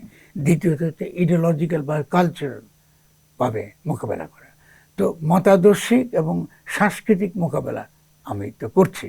মতাদর্শিক মোকাবেলা যেটা আপনি উল্লেখ করেছেন, যে ইসলামের যে ইমানসিপেটরি, ইসলামের যে ইহলৌকিক জীবনে ইসলামের যে মুক্তির যে প্রস্তাবনা, ইহলৌকিক জীবনে ইনসাফ কায়েম করবার তার যে প্রস্তাবনা, এটা ফিরিয়ে আনতে হবে। যে ইসলাম একটা পারলৌকিক ধর্ম নয়। কারণ আমরা যখন মোনাজাত করি, আমরা কি বলি, রব্বানা আতিনা ফিদ দুনিয়া হাসানা, যে দুনিয়া আগে ভালো করো। তাহলে ইহলৌকিক লক্ষ্য থেকে বাদ দিয়ে পারলৌকিকতার দিকে যাওয়াটা, এটা ইসলামের নীতি নয়। এটা জনগণকে বোঝাতে হবে। কেবল তখনই সে ইহলৌকিক জীবনে সে অংশগ্রহণ করবে, এবং ইহলৌকিক জীবনে সে তার নিজের ভাগ্য উন্নয়নের জন্য সে লড়াইটা করবে। এটা হচ্ছে প্রথম। আমি জন্য বলে মতাদর্শিক কাজটা করতে হবে। সাংস্কৃতিক কাজ কিরকম? সাংস্কৃতিক হচ্ছে যেমন আমরা মাজার নিয়ে আমি কাজ করি। এর কাজ করার কারণটা কি? কারণ ধর্মের যে সাংস্কৃতিক শ্বাস, ধর্মের যে দার্শনিক যে মর্ম, এটা আপনি মাজারে খুঁজে পাবেন। ধর্মের একটা আকিদাগত দিক আছে, আমার কোনো আপত্তি নেই। আপনি একজন, আমাদের অনেক জ্ঞানী মানুষরা আছেন, আলেমরা আছেন, তারা আকিদাগত দিক আমার চেয়ে ভালো জানেন, তারা অবশ্যই তারা এটা বলবেন, তারা ব্যাখ্যা করবেন। আমাদের 5 ওয়াক্ত নামাজ পড়তে হবে, আমাদের রোজা নামাজ বন্দেগী আছে, এটা তো অবশ্যই রাখবে। কিন্তু ইসলাম তো খালি আকিদা না, ইসলাম তো দর্শনও বটে, ইসলাম তো রাজনীতিও বটে। ইসলাম যদি শুধু আকিদাই হতো, তাহলে আমাদের রসুল মুহাম্মদ সাল্লাল্লাহু আলাইহি ওয়াসাল্লাম তো এই নামাজ কালাম আদেশ দিয়েছেন শায়ে মরদ ফিরে আসার আগে। তারা এই কি নামাজ পড়ছেন নাকি? তিনি নিশ্চয়ই ভিন্নভাবে আল্লাহর নিকটবর্তী হয়েছেন, তার হেরা গুহার ধ্যানের মাধ্যমে এবং তার চিন্তার মাধ্যমে তিনি ওহী পেয়েছেন। সে ওহী তিনি প্রচার করেছেন, এবং সে তার ওহীর মধ্য দিয়ে তিনি যে সত্যের যে উপলব্ধি ঘটেছে তার উপর দাঁড়িয়ে, হ্যাঁ আমি আবারও বলি, খুব গুরুত্বপূর্ণ বুঝতে পারে, তার যে সত্যের উপলব্ধি হয়েছে সেই উপলব্ধির উপর দাঁড়িয়ে তিনি কি করেছেন, ওই যে গোত্রবাদী কোরআনদের বিরুদ্ধে লড়াই করেছেন, কেমন, এবং যুদ্ধ বিগ্রহ করেছেন, এবং যুদ্ধ রাজনীতি করেছেন। তারা যুদ্ধ বিগ্রহ করা, রাজনীতি করা, ইহলৌকিক বিষয়ে ন্যায় প্রতিষ্ঠা করা, ইনসাফ প্রতিষ্ঠা করার লড়াই তো তিনি করেছেন। ফলে ইনসাফ প্রতিষ্ঠা করার লড়াই থেকে আপনি সরে গিয়ে যদি আপনি খালি পরলোকের কথা বলেন, আপনি জান্নাতের টিকিট বিক্রি করেন আর খালি মানুষকে দোজখের ভয় দেখান, তো আপনি তো ইসলাম থেকে খারিজ হয়ে গেছেন। আপনি তো রসুলের উম্মত নাই আর। কারণ রসুল তো ইহলৌকিক জীবনকে সুন্দর করার কথা বলেছেন। তাহলে আমাদের ইহলৌকিক জীবনের প্রতি মনোযোগ দিতে হবে। আর নিশ্চয়ই আল্লাহ দয়ালু এবং ক্ষমাশীল। তিনি যদি আমরা ভুল করি, আমরা যদি তার নিয়মকানুন ঠিকমতো পালন করতে না পারি, তো ঠিক আছে, তিনি আমাদের শাস্তি দেবেন। কিন্তু আমি কোনো কাজই করলাম না তার ইহলোকে, কোনো কাজই করলাম না, তাহলে তিনি আমাকে ক্ষমা করবেন? তিনি তো ক্ষমা করবেন। আপনি যে ছোট উদাহরণ দিই, আমি সবসময় বলি যারা ইসলামপন্থী লোকজন, আপনি যে বোতলে পানি খাওয়াতেছেন বাংলাদেশে, আমরা তো নিজেকে মুসলমান বলে দাবি করেন, এটা তোমার কারবালার স্মৃতি মনে করিয়ে দেয়। একটা গরিব মানুষ 20 টাকা, 30 টাকা, 50 টাকা বোতল কিনে পানি খেতে পারবে? আমাকে একটু বলুন। এই আপনি কিছু মুভমেন্টও করেছেন। আমি এখন সেই মুভমেন্ট আছে। আমি যে মনে করি এটা আমার জন্য মানদণ্ড। আপনি কি মুসলমান না মুসলমান না? তাহলে যদি আপনি সত্যিকার অর্থে ইসলামী রাজনীতি করতে চান, তাহলে প্রথম কাজ হবে প্রত্যেকটা মসজিদে পানি সরবরাহ করতে হবে বিনা পয়সা। প্রত্যেকটা পাবলিক প্লেসে আপনাকে অবশ্যই পানি সরবরাহ করতে হবে বিনা পয়সা। কেমন? যাতে সাধারণ মানুষ তার পানি কিনে খেতে না হয়। আর যখনই আপনি এটা করবেন, তাহলে এই যে প্লাস্টিকের দূষণ আপনি করছেন এখন, এই দূষণও বন্ধ হবে। আপনাকে বাধ্যতামূলকভাবে বলতে হবে যে আপনি যখন পানি দেবেন হোটেলগুলোতে, আপনাকে বোতলের পানি সরবরাহ করতে পারবেন না, আপনার গ্লাসে পানি দিতে হবে। তা আপনি তো করতে পারেন ওটা। আপনি তো অন্য কোনো বিরাট বিপ্লবের কথা আমি আপনাকে বলছি না। আমি সিম্পলি, আপনি যদি একটা মুসলিম হয়ে থাকেন, আপনার প্রথম কাজ হচ্ছে যে বোতলে পানি খাওয়া এবং বোতলে পানি দেওয়া বন্ধ করা। এবং দুই নম্বর ঠিক না, এবং 1 নম্বর হবে যে গরিব মানুষকে, জনগণ যেন বিনা পয়সায় বিভিন্ন পাবলিক স্কুল, মাদ্রাসা, মসজিদ, আপনি যে কোনো পার্ক, যে কোনো জায়গায় সেজন্য বিনা পয়সায় পানি সংগ্রহ করতে পারে, পানি পেতে পারে। এটা আপনাকে নিশ্চিত করতে হবে। যদি আপনি নিশ্চিত না করেন, অবশ্যই আপনি ইসলাম বিরোধী কাজ করছেন। ভাই, আমরা যে আলোচনাটা করছিলাম যে দক্ষিণপন্থী রাজনীতি যারা করে, ধর্মভিত্তিক রাজনীতি, ধর্মীয় দল, এবং আমাদের এখানে যেহেতু গণতান্ত্রিক রাষ্ট্র, জনগণ যদি সমর্থন করে তারাই সাধারণত এমপি মন্ত্রী হয়, সংসদে যায়। সেক্ষেত্রে অদূর ভবিষ্যতে এই শক্তিটা রাষ্ট্র ক্ষমতায় যেতে পারে কিনা, বা এই সম্ভাবনাটা কতটুকু দেখছেন আপনি জনগণের সমর্থনের দিক থেকে? আমি আগে আপনাকে একটা বলি, নির্বাচনের গণতন্ত্র এক না। আপনি শুরুতেই বলেছিলেন। ফলে নির্বাচনের মাধ্যমে যারা ক্ষমতায় গেছে তারা কিন্তু গণতান্ত্রিক শক্তি নয়। ফলে আপনি তাদেরকে ইসলামপন্থীদের বিপরীতে হাজির করাটা ভুল। আমাদের সমাজে এখনো পর্যন্ত গণতন্ত্র সম্পর্কে ধারণাটা অত্যন্ত অস্পষ্ট। গণতন্ত্র তো শুধু গণতন্ত্রের নাগরিকত্ব খালি ভোটের অধিকারই না। আপনি ভোটের অধিকার মানে কি? আমি আপনাকে ভোট দিলাম, আর গত 5 বছর আমাকে যে লুটেরা মাফিয়া শ্রেণী আমাকে লুট করেছে, আমি একটা নতুন লুটেরা মাফিয়া শ্রেণীকে আমি নির্বাচিত করলাম। তো এটা কি গণতন্ত্র হলো? এটা গণতন্ত্র হয়নি। ফলে গণতন্ত্রের তো প্রধান বক্তব্য হচ্ছে এই, জনগণ রাষ্ট্র গঠন করবারও অধিকারী। আপনি তো তাকে বঞ্চিত করছেন 8 তারিখে। তো গণতন্ত্র কোথায় বাংলাদেশ? আপনি 8 তারিখে যখন শেখ হাসিনার সংবিধান আপনি আবারও এখানে চাপিয়ে দিলেন, তার মানে আপনি তো গণতন্ত্র হরণ করছেন। কারণ জনগণ তো 5ই অগাস্টে গণঅভ্যুত্থান করেছে, কারণ তারা নতুনভাবে তাদের রাষ্ট্রটা গঠন করতে চায়, যেন তাদের জীবন ও জীবিকা, তাদের পরিবেশ এবং প্রকৃতি, তাদের অধিকার এবং মর্যাদা তারা নিশ্চিত করতে পারে। আপনি তো জনগণের সে অধিকার হরণ করেছেন 8 তারিখে। তারপরে সেটাকে আপনি কন্টিনিউ করেছেন নির্বাচন। এটা গণতন্ত্র কোথা থেকে হলো?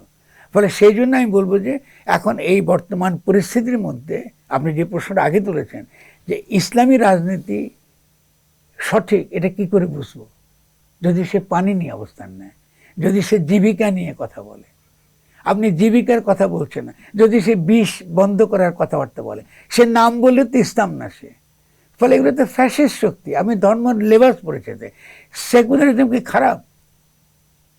ইহলৌকিকতা কি খারাপ জিনিস? খারাপ তো না। কিন্তু সেকুলারিজমের নামে আপনি কি বলছেন? ফাঁসি চাই, ফাঁসি চাই, ফাঁসি চাই। তো বুঝে গেলে তো আপনি বিষাক্ত, টক্সিক। আপনি সেকুলারিজমের মর্ম বুঝেন নাই, আপনি ফ্যাসিস্ট। তো ফ্যাসিজম আর সেকুলারিজম তো এক জিনিস না। ঠিক তেমনি আপনি ইসলাম বলতেছেন, কিন্তু আপনি আসলে ইসলামের কোনো সম্পর্ক না আপনার সঙ্গে। ফ্যাসিস্ট শক্তি মানে ফ্যাসিস্ট শক্তি। আপনি ইসলামকে ব্যবহার করছেন আপনার ফ্যাসিস্ট ক্ষমতাকে সমাজের সামনে আনার জন্য, যে কারণে আপনি কি করতেছেন, আপনি মাজারগুলো ভাঙছেন। আরে মাজার তো একটা ভাঙাতে ফৌজদারি অপরাধ, আপনার কে অধিকার দিচ্ছে, ওটা বাদ দেন। আপনি লাশ তুলে পোড়াচ্ছেন, এটা কি ইসলাম? এটা কি ইসলাম বলুন? এটা আসলে কারা করছে এই কাজটা? তার তো প্রমাণ তো আছে, কারা দেখতে পাচ্ছেন তো। তারা তো বলছে তাদেরকে তৌহিদি জনতা, আপনি দেখবেন, চিনতে পারেন, প্রশাসন তো চেনে। তার মানে এদেরকে তো প্রশাসনই এদেরকে পালতেছে, প্রশাসনই পালছে এদেরকে। তাহলে আপনি তার সঙ্গে আপনার রাষ্ট্রের পরিবর্তন করবেন না, এদেরকে আপনি প্রশ্রয় দেবেন, যাদের সঙ্গে ইসলামের কোনো সম্পর্ক নেই। আপনি তো ইসলামের যদি বুঝতে চান তাহলে ইরানের দিকে তাকান। ইসলাম কি জিনিস? দুইটা বৃহৎ শক্তিকে মোকাবেলা করছে, যুদ্ধ করে দেখিয়ে দিয়েছে ইসলাম কাকে বলে। একটা মাত্র দেশ, সে বারবার বলেছে ফিলিস্তিন জনগণের অধিকারের কথা, সে ওখানে কোনো আপোষ নাই। আর সবগুলা তথাকথিত পেট্রোডলার এবং রাজতন্ত্র কি বলছে, বিক্রি করেছে মুসলিম উম্মার সঙ্গে ফিলিস্তিনের প্রশ্নে। বাংলাদেশে যদি সত্যিকার অর্থে কোনো ইসলামী দল থাকতো, আপনি কি দেখেছেন তাদেরকে ইরানের পক্ষে নামতে? আপনি দেখেছেন? না, দেখিনি। এগুলো সবই তো মোসাদের দালাল এবং ইহুদিবাদের দালাল অথবা রাজতন্ত্রের দালাল, এটাই তো। এমনকি খামেনির শাহাদাতের পরে আমরা তো আমেরিকা এম্বাসি ঘেরাও বা দূতাবাস ঘেরাও এরকম কোন কর্মসূচি আগে ছিল, এখন কিন্তু দেখা যায় না। তাহলে আমাদের এখানে ইসলাম তো নাই, ইসলাম তো এখান থেকে আসবে। আপনি তার মধ্যে ইসলামে তো শিয়া বলে কিছু নাই, ইসলামে মুসলিম আছে, সুন্নি বলে কিছু নাই, সুন্নি ইসলাম বলে কিছু নাই। তো আপনি দেখতে পাচ্ছেন যে একটা দেশের বিরুদ্ধে আপনি ইনসাফের দিক থেকে দাঁড়ান, আপনি শিয়াদের সমালোচনার কোনো সমস্যা নাই আমার। আপনি দেখতে পাচ্ছেন আপনার চোখের সামনে কিভাবে গাজায় আপনি গণহত্যা চালিয়েছে দিনের পর দিন, এখনো চালাচ্ছে। জি জি জি। আপনি চোখের সামনে দেখতে পাচ্ছেন একটা অন্যায় যুদ্ধ করছে ইরানের বিরুদ্ধে। জি জি। আপনি নিজেকে দাবি করেন মুসলমান, আপনি নিজেকে দাবি করেন মুসলমান, এবং মুসলিম তথাকথিত মুসলিম নামধারী দেশগুলো তো জায়নবাদীদেরকে সমর্থন দিচ্ছে। ডেফিনেটলি তারা পেট্রোডলারের জন্য তো এরা আছে। আপনি বাংলাদেশে যত মসজিদগুলো হয়েছে সব কি পেট্রোডলারের টাকা হয় নাই? পেট্রোলের টাকা হয় নাই। আমি একটা ছোট্ট একটা কথা বলি, সৌদি আরব বলে তো কোনো স্বাধীন দেশ নাই, ওটা তো মার্কিন যুক্তরাষ্ট্রের দ্বারা অধিকৃত। তাদের ওখানে ওদেরকে মার্কিন যুক্তরাষ্ট্রের বেইজ আছে, ওটা তো পরাধীন দেশ। তো সেখানে আপনি যখন মক্কা হজ করতে যান, একটা পরাধীন দেশে একটা বিদেশি খ্রিস্টীয় শক্তি আপনার মক্কা দখল করে রেখেছে, আপনি এদিকে কিসের ভিত্তিতে মুসলমান দাবি করেন? তা এসব কথা তো সাধারণ মানুষ যখন শুনবে তো তাতে বুঝবে। আপনি চোখের সামনে দেখতে পাচ্ছেন। তাহলে আপনার এই যে ইরানের উপরে আমি আক্রমণ, অন্যায়, ইরান মুসলিম কি অমুসলিম এটা ইররিলেভেন্ট, আপনি ন্যায়ের পক্ষে তো থাকবেন। আপনি যখনই নিজেকে রসুলের উম্মত বলে দাবি করছেন, তাহলে প্রথম কথাটা হলো আপনি কি ন্যায়ের পক্ষে নাকি ন্যায়ের বিরুদ্ধে? আপনি যদি ন্যায়ের পক্ষে না থাকেন, আপনি তার উম্মত নন, পিরিয়ড, দাঁড়িয়ে। ভাই, আওয়ামী লীগ নিষিদ্ধের ব্যাপারে অন্তর্বর্তী সরকারের অধ্যাদেশকে আইনে রূপান্তর করেছে ক্ষমতাসীন বিএনপি সরকার। বিষয়টি নিয়ে ভবিষ্যতে নতুন কোনো রাজনৈতিক সংকট ঘনীভূত হওয়ার আশঙ্কা আছে কিনা? না, আমি যদি এই সরকার যদি আপনার আইনে নিষিদ্ধ করা, আমি নিষিদ্ধ তো দল আকারে নিষিদ্ধ করেছে, আমি পুরো আইনটার রিফ্রেজিং এখনো ভালো করে দেখিনি, এটা কার্যকলাপ নিষিদ্ধ করা হয়েছে। এখন হয়তো সাময়িক, আমরা দেখবো আগামী দিনে। কিন্তু আমার এক্ষেত্রে প্রস্তাবনা ছিল খুব সহজ। আমি সবসময় বলেছি যে আমাদের দরকার এটা রিকনসিলিয়েশন। আপনি আওয়ামী লীগের সঙ্গে তার যে অপরাধ, তার যে খারাপ দিক ছিল, এটা আপনি বসে তদন্ত করা এবং রিকনসিলিয়েশন। আমরা যেমন করে দেখেছি দক্ষিণ আফ্রিকায় কি বলে ট্রুথ অ্যান্ড জাস্টিস কমিশন, এরকম একটা কমিশনের মধ্যে দিয়ে আপনার রিকনসিলিয়েশন একটা চেষ্টা প্রক্রিয়া আপনার সমাজে থাকা দরকার। এটা না থাকলে আমি মনে করি আমরা সমাজকে দুর্বল করব এবং আপনার অন্যদের অধিকারও আমরা হরণ করবো। এই জন্য রিকনসিলিয়েশন আমি সবসময় জোর দিয়েছি যে রিকনসিলিয়েশন ছাড়া আপনি যেমন আওয়ামী লীগকে পুনরায় আপনি রাজনীতি করতে দেওয়া উচিত নয়। দ্বিতীয়ত হলো যে আপনি একতরফা, মানে আপনি যদি আইনের দ্বারা যদি তাকে নিষিদ্ধ করেন, তাহলে আওয়ামী লীগ গোপন সংগঠন আকারে টিকে থাকবে, এটাই হল। এটা তো সমাজের জন্য ভালো নয়, এটা তো ইতিবাচক বলে মনে করি না আমি। ফলে আপনি আওয়ামী লীগের সঙ্গে আমাদের যে লড়াইয়ের জায়গা, যে বিরোধের জায়গা, যে আওয়ামী ফ্যাসিজম, যেটাকে আমরা ফ্যাসিস্ট শক্তি আকারে দেখেছি, এটাকে আমরা মোকাবেলা করি। আমরা কি আমাদের কাছে গ্রহণযোগ্য, কি আমাদের কাছে গ্রহণযোগ্য নয়, এটা আমরা সামাজিকভাবে, রাজনৈতিকভাবে, সাংস্কৃতিকভাবে আলোচনা করি এবং এটা একটা মীমাংসা করে ফেলি।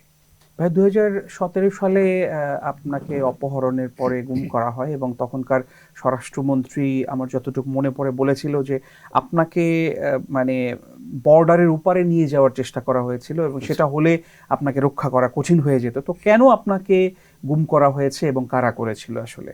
না, সেটা তো আমি জানি না, সরকার ইনভেস্টিগেট করবে। সেই সময় আমি একটা কথা বলেছিলাম যে আওয়ামী লীগ সরকারকে সেই সময়, সে বিশেষ মুহূর্তে আমরা তাকে কোনো না কোনো কারণে, হয়তো কারো উদ্দেশ্য ছিল এটাকে কোনো আমরা একটা বিশৃঙ্খলা বা একটা অস্থিতিশীল জিনিসটা তৈরি করা, এটা আমরা করার জন্য হয়েছে। এবং সেখান থেকে একটা নিঃসন্দেহে একটা ইতিবাচক দিকটা হচ্ছে যে সেখানে সেনাবাহিনীর সমর্থন ছিল, সেনাবাহিনীর জন্যই আমি উদ্ধার পেয়েছি এবং র্যাবের জন্য উদ্ধার আমি পেয়েছি।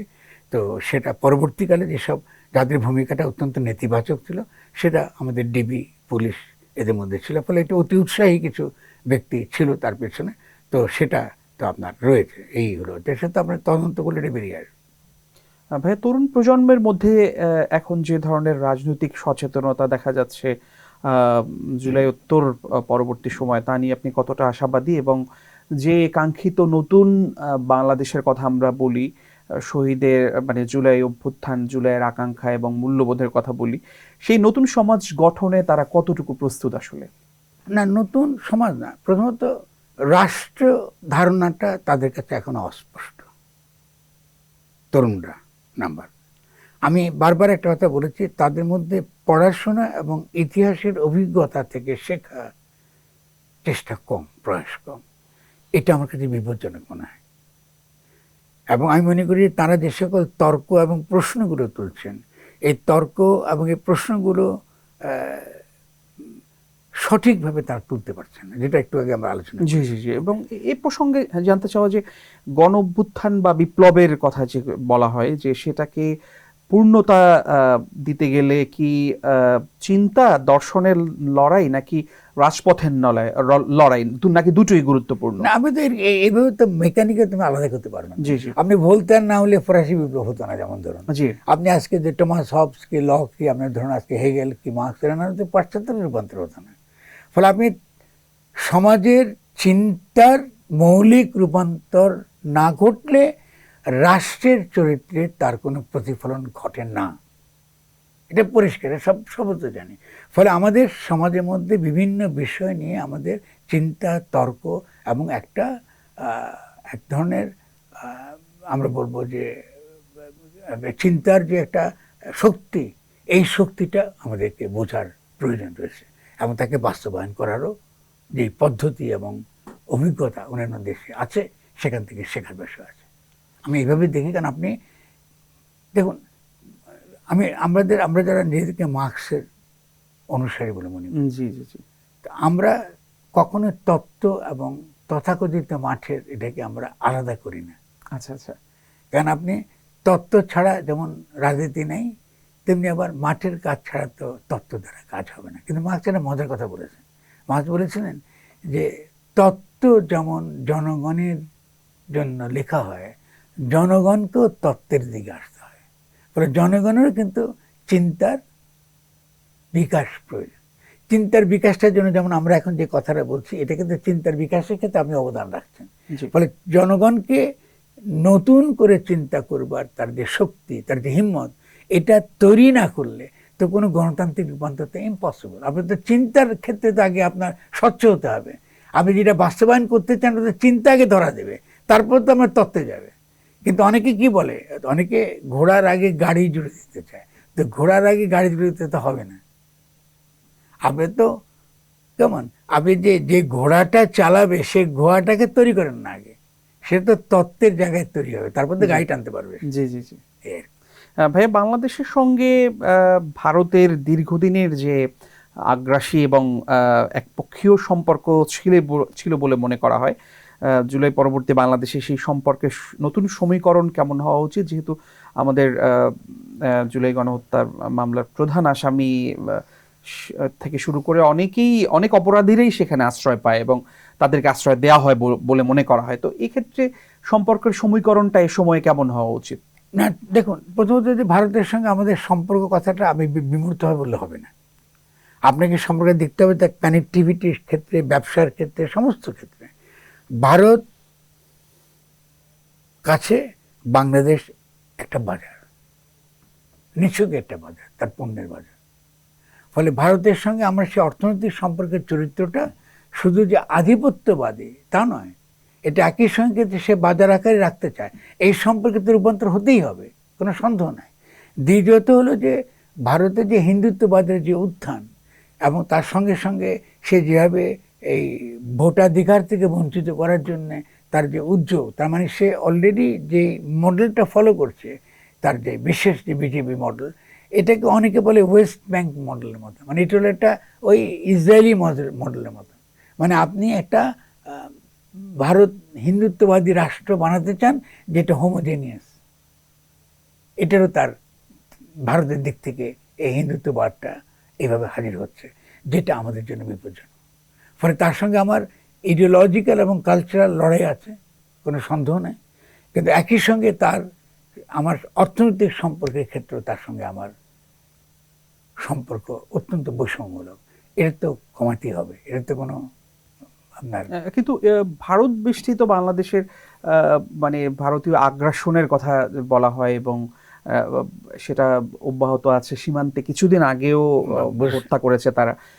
এই আগ্রাসন থেকে আসলে মুক্ত থাকা সম্ভব কিনা এবং সেটা কিভাবে সম্ভব? না, আপনি তো অনেক বড় প্রশ্ন করেছেন।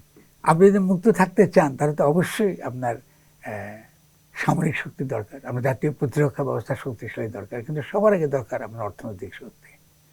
আপনি যদি আপনার দেশকে ভারতীয় বাজারে পরিণত করেন, তো আপনি কি করে আশা করেন যে আপনি ভারতের কাছ থেকে বাঁচবেন? এটা তো আপনি করেছেন।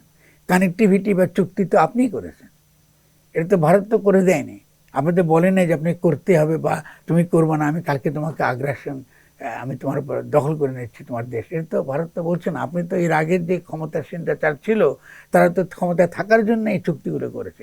তাহলে আসেন আমরা ভারতের সঙ্গে এই সকল যে সকল চুক্তিগুলো রয়েছে যা আমাদেরকে মূলত ভারতের বাজারে পরিণত করেছে, সেই চুক্তিগুলোর দিকে দেখি, সেই সম্পর্কগুলোকে আমরা বদলাই, সেই সম্পর্কগুলো বদলাবার জন্য পদক্ষেপ গ্রহণ করি। আমাদের এটাই সবচেয়ে ভালো হবে। আমি মনে করি যে অ্যাবস্ট্রাক্ট ভারত বিরোধিতা বিমূর্তভাবে সুনির্দিষ্টভাবে যদি আপনি না করেন, সেটা তো ভারত ক্ষেত্রে না, যে কোনো দেশের পক্ষে বিমূর্ত বিরোধিতাটা আমাদেরকে কোথাও নেয় না, যেমন আমাদের কোথাও নেবে না। ফলে আমাদের পরিষ্কার বলতে হচ্ছে এই সম্পর্ক চাই না, এই সম্পর্ক চাই। যেমন আপনি বাংলাদেশের সঙ্গে ভারতের কি আপনি সাংস্কৃতিক কোনো সম্পর্ক চান না? পশ্চিমবঙ্গের লোক তো বাংলা ভাষায় কথা বলে, আসামের যে সংস্কৃতি তার সঙ্গে বাংলা সংস্কৃতি, তাদের আসলে জনগণের সঙ্গে তো আমাদের কোনো শত্রুতা নেই। তাদের রাষ্ট্রীয় যারা রাষ্ট্রযন্ত্রের ক্ষমতায় আছে তারা যদি আগ্রাসী, তাদের সঙ্গে আমাদের বিরোধ থাকতে পারে। আপনি তো জনগণ এবং রাষ্ট্রকে আলাদা করছেন। তো জনগণের সঙ্গে তো আপনি একটা ঐতিহাসিকভাবে তো যুক্ত, আপনি তো তারা তো এই পুরো উপমহাদেশে একসঙ্গে ছিলেন এক সময় আপনি। তাহলে সেই সূত্রগুলো আপনি মনে রাখেন। আপনি কি মনে করেন যে ভারতের জনগণ আপনার এতই শত্রু যে আপনি তার সঙ্গে কোনো সম্পর্কের জায়গায় আপনি তৈরি করতে পারবেন? এটা তো ঠিক নয়। কারণ তাহলে ৭১ ভারতের জনগণ তো আপনাকে তো আশ্রয় দিয়েছিল। কথা হচ্ছে এই সম্পর্কগুলো খারাপ হয়েছে কেন, এদিকে তাকানো এবং সবসময় সাংস্কৃতিক ক্ষেত্রে, সাহিত্যের ক্ষেত্রে সবসময় সংস্কৃতি এবং সাহিত্য একটা বৃহৎ পরিমণ্ডলে কাজ করে, সেখানে আদান প্রদান হয়, সেখানে এক ধরনের সখ্যতা, একটা বন্ধুত্বতা তৈরি হয় এবং এটাই পরবর্তীকালে আরো বৃহত্তর রাজনৈতিক সহনশীলতা, রাজনৈতিক যে পারস্পরিক বোঝাপড়া, সেক্ষেত্রে এটা একটা ভূমিকা রাখে। তো সেই কাজটা তো করতেই হবে, এটা তারা বাদ দিতে পারবেন না।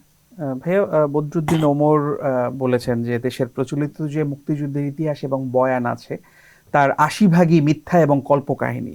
তা একজন রণাঙ্গনের মুক্তিযোদ্ধা হিসেবে আপনার কি মনে হয় এই বিষয়টা? ঠিক আছে, শুনুন, মুক্তিযুদ্ধ সম্পর্কে বিভিন্ন শ্রেণী তাদের জায়গা থেকে তো নানান কথা বলবে। আর দ্বিতীয়ত আমরা তো ৭১ থেকে মুক্তিযুদ্ধ তো নয়, স্বাধীনতা যুদ্ধ আমরা। জি জি।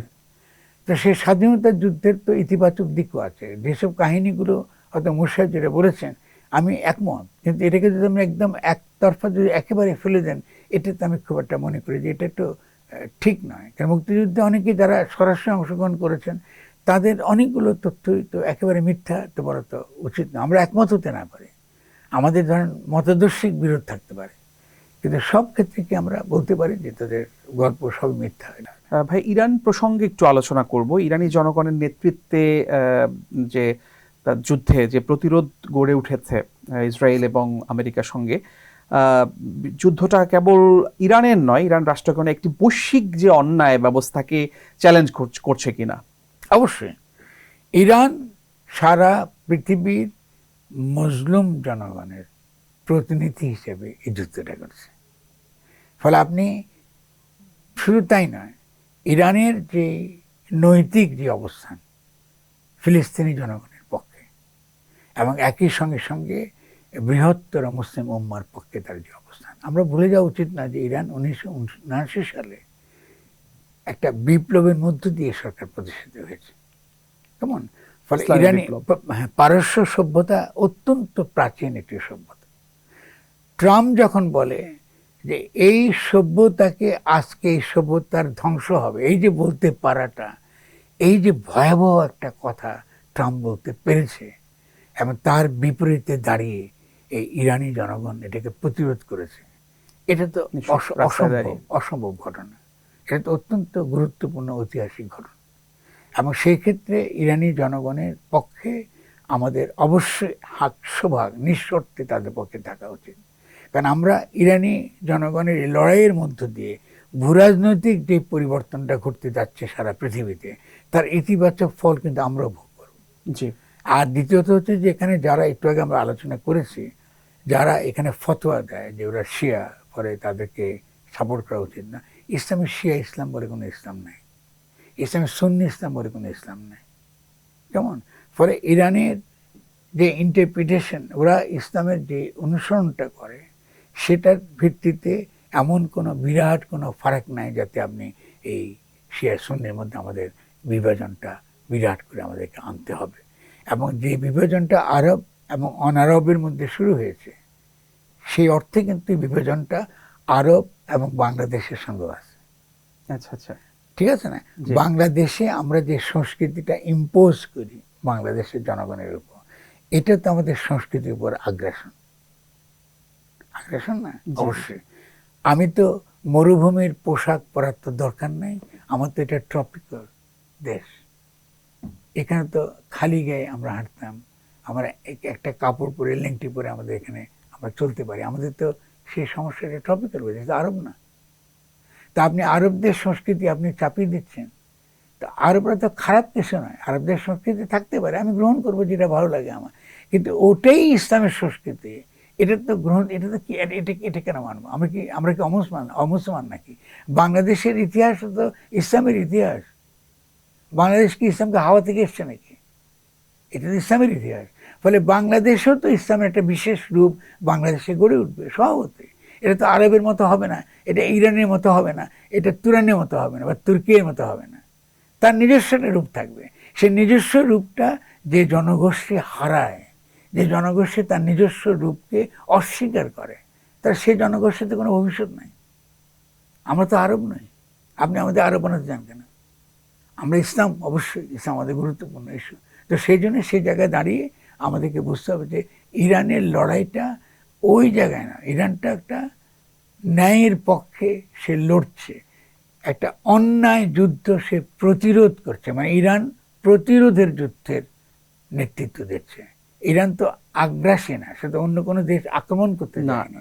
ফলে সেই ক্ষেত্রে তো আপনি যে কারণে আত্মরক্ষার অধিকার আছে, ডেফিনেটলি, যে কারণে আমরা ভিয়েতনামকে সমর্থন করেছিলাম, যে কারণে যে কোনো দেশ যে তার সেলফ ডিটারমিনেশন, তার নিজেকে রক্ষা করার জন্য লড়াই করছে সাম্রাজ্যবাদের বিরুদ্ধে, সাম্রাজ্যবাদী আগ্রাসনের বিরুদ্ধে, তাকে আমরা সমর্থন করছি, ইরানকে আমরা সমর্থন করবো নিঃশর্তে। আমি কথাটা বারবার জোর দিয়েছি, কোনো কন্ডিশন না যে আমরা এই সে। ইরান অবশ্যই, ইরান সেক্ষেত্রে বাংলাদেশের জনগণের মিত্র এবং বাংলাদেশের জনগণ অবশ্যই ইরানি জনগণের পক্ষে। ভাই, আপনার সঙ্গে দীর্ঘ আলোচনা করলাম নানান বিষয়ে এবং আমিও অনেক সমৃদ্ধ হলাম এই বিষয়গুলো বিষয়ে। শেষ একটা জিজ্ঞাসা আছে যে ভাইয়ার বর্ণাঢ্য জীবন এবং সৃজনশীল যাত্রায় আপনার চিন্তারও নিশ্চয়ই বিবর্তন হয়েছে। এমন কোনো অবস্থান কি অতীতের আপনার ছিল যে চিন্তা নিয়ে আপনি তার মানে সঠিক বা ভুল এই বিষয় নিয়ে আলোচনা করেন বা চিন্তা করেন, এমন কোনো? না, নিশ্চয় করি। চিন্তার ধরুন সবসময় তো আমরা যেটা ইংরেজিতে বলি সেলফ রিফ্লেকশন, চিন্তাকে সজীব এবং সক্রিয় রাখাটা জরুরি কাজ। সজীব এবং সক্রিয় রাখার উপরেই চিন্তার শক্তি। ফলে আমি সবসময় চেষ্টা করি যে পৃথিবীব্যাপী চিন্তার ফ্রন্ট লাইনে, সীমান্তে গুরুত্বপূর্ণ যে তর্কগুলো চলছে এটা সম্পর্কে আমি সজাগ থাকতে চাই। এটা আমার পড়াশোনার যে আগ্রহ, আমার দর্শনের প্রতি আমার যে গভীর যে আগ্রহ, সে কারণে আমি এটা কাজটা করি। এক নম্বর, নিজের জীবনের অভিজ্ঞতাটুকু তো পর্যালোচনা করি অবশ্যই, কারণ আমরা তো একটা সময় অবশ্যই একটা, যেটাকে আমরা বলি, আমরা মাওবাদী বলেন বা আমরা নকশাল বলি, আমি তো সে রাজনীতির সঙ্গে যুক্ত ছিলাম। আমি তো এটাকে এখনো মনে করি যে সেখানে আমরা অন্তত নীতির জায়গা থেকে, রাজনীতির জায়গা থেকে সঠিক অবস্থান ছিল। কিন্তু আমরা যেখানে ভুল করে হয়েছে তখন এটা কৌশলগত ভুল ছিল, মানে রণকৌশল এবং রণনীতি। রণনীতি ঠিক ছিল, কিন্তু রণকৌশলের ক্ষেত্রে আমাদের যে সামরিক লাইনটা ছিল এটা আমি মনে করি সঠিক ছিল না। ফলে চিন্তার দিক থেকে যে রূপান্তরের কথা বলছেন, সেখান থেকে সরে এসে পরবর্তীকালে আমরা গণ অভ্যুত্থানের প্রশ্নটাকে গুরুত্ব দিয়েছি আমরা, এবং সেটা এবং এডুকেশন, মানে জনগণকে সচেতন করে তোলা এবং তার জীবনের লক্ষ্য, তার রাজনৈতিক লক্ষ্য সম্পর্কে তাকে যথাসম্ভব পরিচ্ছন্ন একটা ধারণা দেওয়াটাকে আমার গুরুত্বপূর্ণ কাজ মনে করেছি।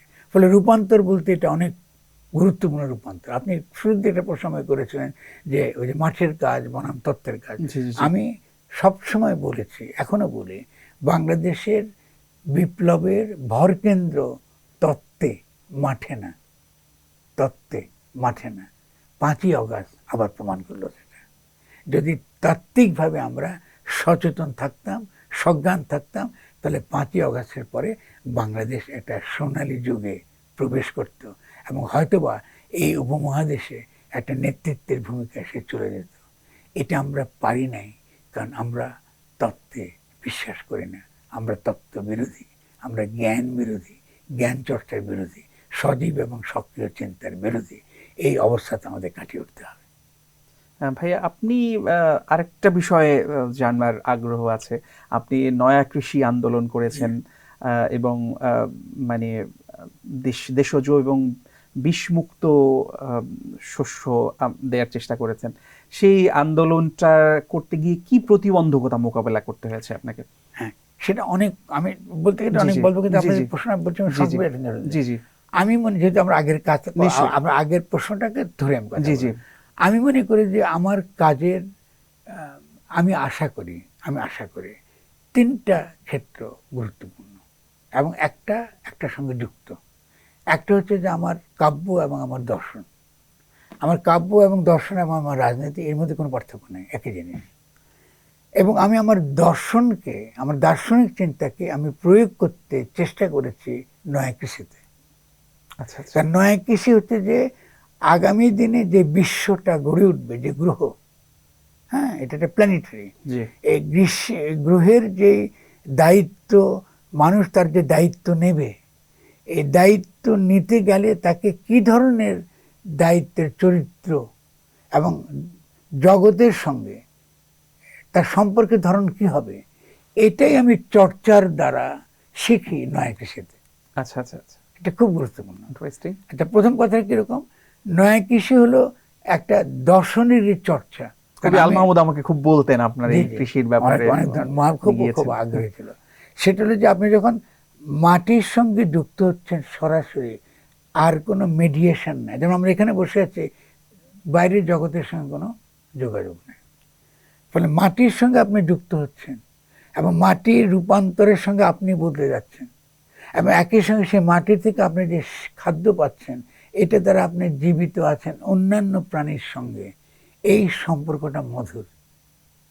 ফলে আমার যে সাধক জীবনের, আমার যে সাধনার জায়গা, সেখানে আমার গুরু প্রথমে আমাকে যেটা শিখিয়েছেন সেটা হচ্ছে ব্রহ্মাণ্ডের সঙ্গে ভাণ্ডের সম্পর্কটা বুঝতে চেষ্টা করা, যে আমরা বিশ্ব ব্রহ্মাণ্ডের অংশ। আপনি এই যে একটা আমরা বদ্ধ ঘরে বসে আছি, হয়তো বুঝতে পারবো না, কিন্তু বিশ্ব ব্রহ্মাণ্ডের সম্পর্কের অর্থটা কি? আমি প্রতিনিয়ত নিঃশ্বাস নিচ্ছি, বায়ু নিচ্ছি, আমি সচেতন না কিন্তু নিচ্ছি। বায়ু না থাকলে মারা যাব, সূর্য ডুবে গেলে মারা যাব যদি সূর্য না থাকতো। তার সঙ্গে তো আমরা সম্পর্ক আছে। দু নক্ষত্রের সঙ্গে, শুক্রের সঙ্গে, কি আপনার বিশাখা নক্ষত্রের সঙ্গে, এখন কি বৈশাখ মাস, জি, সেই বৈশাখ। বিশাখা নক্ষত্রের সঙ্গে আপনার সম্পর্ক আছে, রাতের বেলা আপনি টের পাবেন। তাহলে এই যে নক্ষত্রের সঙ্গে, গ্রহ নক্ষত্রের সঙ্গে আপনার যে সম্পর্ক, আমার সঙ্গে যে সম্পর্ক, আমি নামক একটা অতি ক্ষুদ্র একটা বিন্দু, একটা কি বলে ওর যে সম্বন্ধ, এই সম্বন্ধটা বোঝার অত্যন্ত সুন্দর জায়গা হচ্ছে কৃষি। কি করে কৃষি? প্রথমত কৃষিতে আপনাকে খাদ্য দেয়। আপনি যখন সজ্ঞান, যেমন সূর্যের সঙ্গে সম্বন্ধ সম্পর্কে আমি সজ্ঞান না, থাকি না, সবসময় মনে থাকে না আমার। আমি যে নিঃশ্বাস নিই, আমি কিন্তু সজ্ঞান না। কিন্তু আমি যখন সেবা নিই, তখন আমি দুজন হয়ে যাই। একজন আমাকে খাওয়ায়, আরেকজন খায়। এই জন্য বলি সেবা, বলি আমরা সাধারণ জগতে বলি সেবা। জি জি এই যে এই প্রথম আমি নিজেকে দেখি, আমার দেহ এবং আমি, ও দুজন, কিন্তু একজন আরেকজনের মধ্যে বেঁচে আছে। আমার আমি তো আমার বাইরে নেই, আমার আমি আমার বাইরে নেই। যদি আমি আমাকে ছেড়ে চলে যাই, আমি লাশ হয়ে পড়ে থাকি। তাহলে আমি আমাকে সেবা দিচ্ছি, এবং এই যে আমি আমাকে সেবা দিচ্ছি, এবং তার মধ্য দিয়ে আমি জগতের সঙ্গে আমার সম্পর্ক, প্রকৃতির সঙ্গে আমার সম্বন্ধটা আমি উপলব্ধি করছি। আমি যে ধরুন যে চালটা খাচ্ছি, আমি যে সবজিটা খাচ্ছি, আমি যা কিছু সেবা গ্রহণ করছি, সবই তো মাটি থেকে আসা, সবই তো প্রকৃতি থেকে আসা। ফলে প্রকৃতির সঙ্গে আমার সম্বন্ধ যুক্ত হচ্ছে। আবার প্রকৃতিতে আমি যখন চাষ করতে যাচ্ছি, যে এই বীজটা পূর্ণিমাতে লাগাতে হয়, এই বীজটা অমাবস্যার 12 তারিখ কি 13 তারিখে লাগাতে হয়, বা যখন বৃহস্পতির গ্রহের সঙ্গে বকুল গাছের একটা সম্পর্ক আছে, চাঁদের সঙ্গে বটের একটা সম্পর্ক আছে, ফলে আমার সঙ্গে তো চাঁদের একটা সম্পর্ক আছে। আমি তো বদলে যাই, আমার তো মাথা ব্যথা হয়, মাইগ্রেন হয়। আর যদি মেয়েরা তো আরো ভালো বুঝে, কারণ সে তো রীতিমতি হয়। চাঁদের যেই আবর্তন, সে আবর্তনের ফলে তার শরীরও পরিবর্তন হয়। ফলে আমার তো বিশ্ব ভ্রমণের সঙ্গে যুক্ত।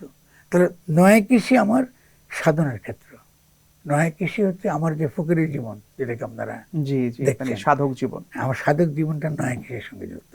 তার সঙ্গে যুক্ত হয়েছে ফকির লালন শাহ এবং নদিয়ার ভাব। এটা ফিলোসফির, মানে এই ভাবটাই আমি প্রকাশ করি গানে, প্রকাশ করি সাহিত্যে, প্রকাশ করি তত্ত্বে।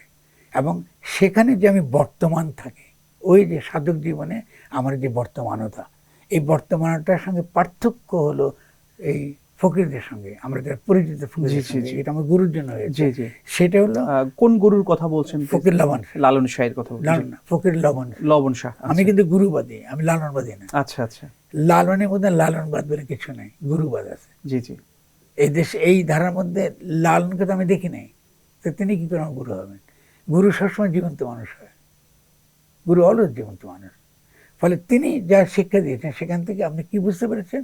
যে তিনি বলছেন যে আমি যদি বর্তমান থাকতে চাই সময়ের মধ্যে, কালে, তাহলে আমি যে আপনাদেরকে এতক্ষণ যে রাজনীতির কথা বললাম, সততার সঙ্গে আমি যা বুঝেছি অত্যন্ত সততার সঙ্গে, ওটাকেও বজায় রাখতে হবে।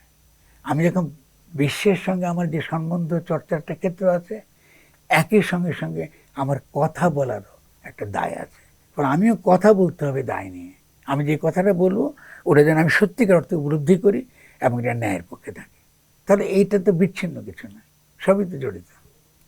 ভাইয়া, আপনার মোকাবেলা থেকে শুরু করে আপনার লেখা বই ভাব আন্দোলন, এমন অনেক লেখা, কবিতার বই, কবিতার বনের সঙ্গে, আবার কিংবা আপনার ইবাদতনামা, এরকম অসংখ্য বই, আমি ভুল না করে থাকলে শতাধিক বই আছে আপনার। আচ্ছা, জি। তো এই আপনি বলছিলেন যে আপনার সাধনা, আপনার লেখালেখি, সৃজনশীলতা, কবিতা, কৃষি আন্দোলন সব একই সঙ্গে আলাদা করে না আমার কাছে। কিন্তু আপনার কোনো এমন কি আছে যে কোনো বিষয়ে অপূর্ণতা লাগে, যে এই কাজটা করতে চেয়েছিলাম, এটা করতে পারিনি? একটা অপূর্ণতা আছে আমার জীবনে, আচ্ছা, একটু সেটা হলো গান। আচ্ছা কারণ গান তো আমি তরুণ বয়সে ভালো গানের মধ্যে প্রচুর সময় দিতে পারতাম, কিন্তু এত বেশি এই কাজের সময় দেওয়ার ফলে গানে আমি যথেষ্ট সময় দিতে পারিনি, ফলে আমার এখানে একটা অপূর্ণ বোধ আছে সত্যি কথা বলতে। এছাড়া আমার আর কোনো অতৃপ্তি নেই। নিশ্চয়ই সেটাও পূর্ণ হোক সেই প্রত্যাশা করছি আমরা। হ্যাঁ, ধন্যবাদ। ভাইয়া, এশিয়া পোস্টের দর্শকদের উদ্দেশ্যে কিছু বলবেন কি? আমি খুবই খুশি, আমি এসছি, পলাশকর পরিচয় হলো, জি, আপনার জি। সকলকে তরুণদের পরিচয় হলো। আমি বলবো যে এশিয়া পোস্ট আরো বড় হোক এবং একই সঙ্গে তার গ্রহণযোগ্যতা বাড়ুক, এবং আমরা ক্রিটিক্যাল বিষয়, যে বিষয়গুলো গুরুত্বপূর্ণ সমাজের জন্য, বিশেষত রাজনীতির ক্ষেত্রে কিংবা দর্শনের ক্ষেত্রে, চিন্তার ক্ষেত্রে, এটা যেন আমরা আরো আলোচনা করতে পারি। সেক্ষেত্রে আমাদের দিক থেকে সহায়তা সবসময় থাকবে। এবং আপনাদেরকে অনেক ধন্যবাদ, এবং দর্শকদেরকে আমি অবশ্যই বলবো যে এশিয়া পোস্টের সঙ্গে যুক্ত থাকতে অনলাইনে, এবং তাদের এই ধরনের ব্রডকাস্ট যেগুলো, জি, জি, জি। এগুলোর জন্য তারা থাকে। ভাইয়া, আপনাকে অনেক ধন্যবাদ এবং অনেক কৃতজ্ঞতা আমাদের দীর্ঘ সময় দেওয়ার জন্য আপনার ব্যস্ততার আচ্ছা। মধ্যে, এবং আপনার জ্ঞান, সৃজনশীলতা, দর্শনের আকাশচুম্বী উচ্চতার সামনে নিশ্চয়ই প্রশ্ন করতেও একটা যোগ্যতা লাগে, একটা অতি ক্ষুদ্র জ্ঞান মানুষ, থাকা আমি দরকার হয়। আমি জানি না কতটা উত্তীর্ণ হয়েছি, আশা করি দর্শকরা সেটা বিবেচনা করবে। অনেক ধন্যবাদ। আমি অনেক স্পেশাল হয়ে থাকলো এশিয়া পোস্টের এই পর্বটি, যে আপনি আমাদের সময় দিয়েছেন, অতিথি হিসেবে এসেছেন। আমরা অনেক অনেক আনন্দিত এবং কৃতজ্ঞ। নিশ্চয়ই, অনেক ধন্যবাদ, সবাইকে ধন্যবাদ। এশিয়া পোস্টের সব সহকর্মীদের আপনার, তাদেরকে ধন্যবাদ। প্রিয় দর্শক, এশিয়া পোস্টের আলাপনের এই পর্বে আমাদের সঙ্গে অতিথি হিসেবে ছিলেন কবি, দার্শনিক এবং চিন্তক, ভাবুক ফরহাদ মজহার। আমরা আগামীতে নতুন অতিথিকে নিয়ে নতুন সময়ে আপনাদের সঙ্গে হাজির হব। সে পর্যন্ত সবাই সুস্থ থাকুন, ভালো থাকুন এবং আলাপনের সঙ্গে থাকুন, এশিয়া পোস্টের সঙ্গে থাকুন। আল্লাহ হাফেজ।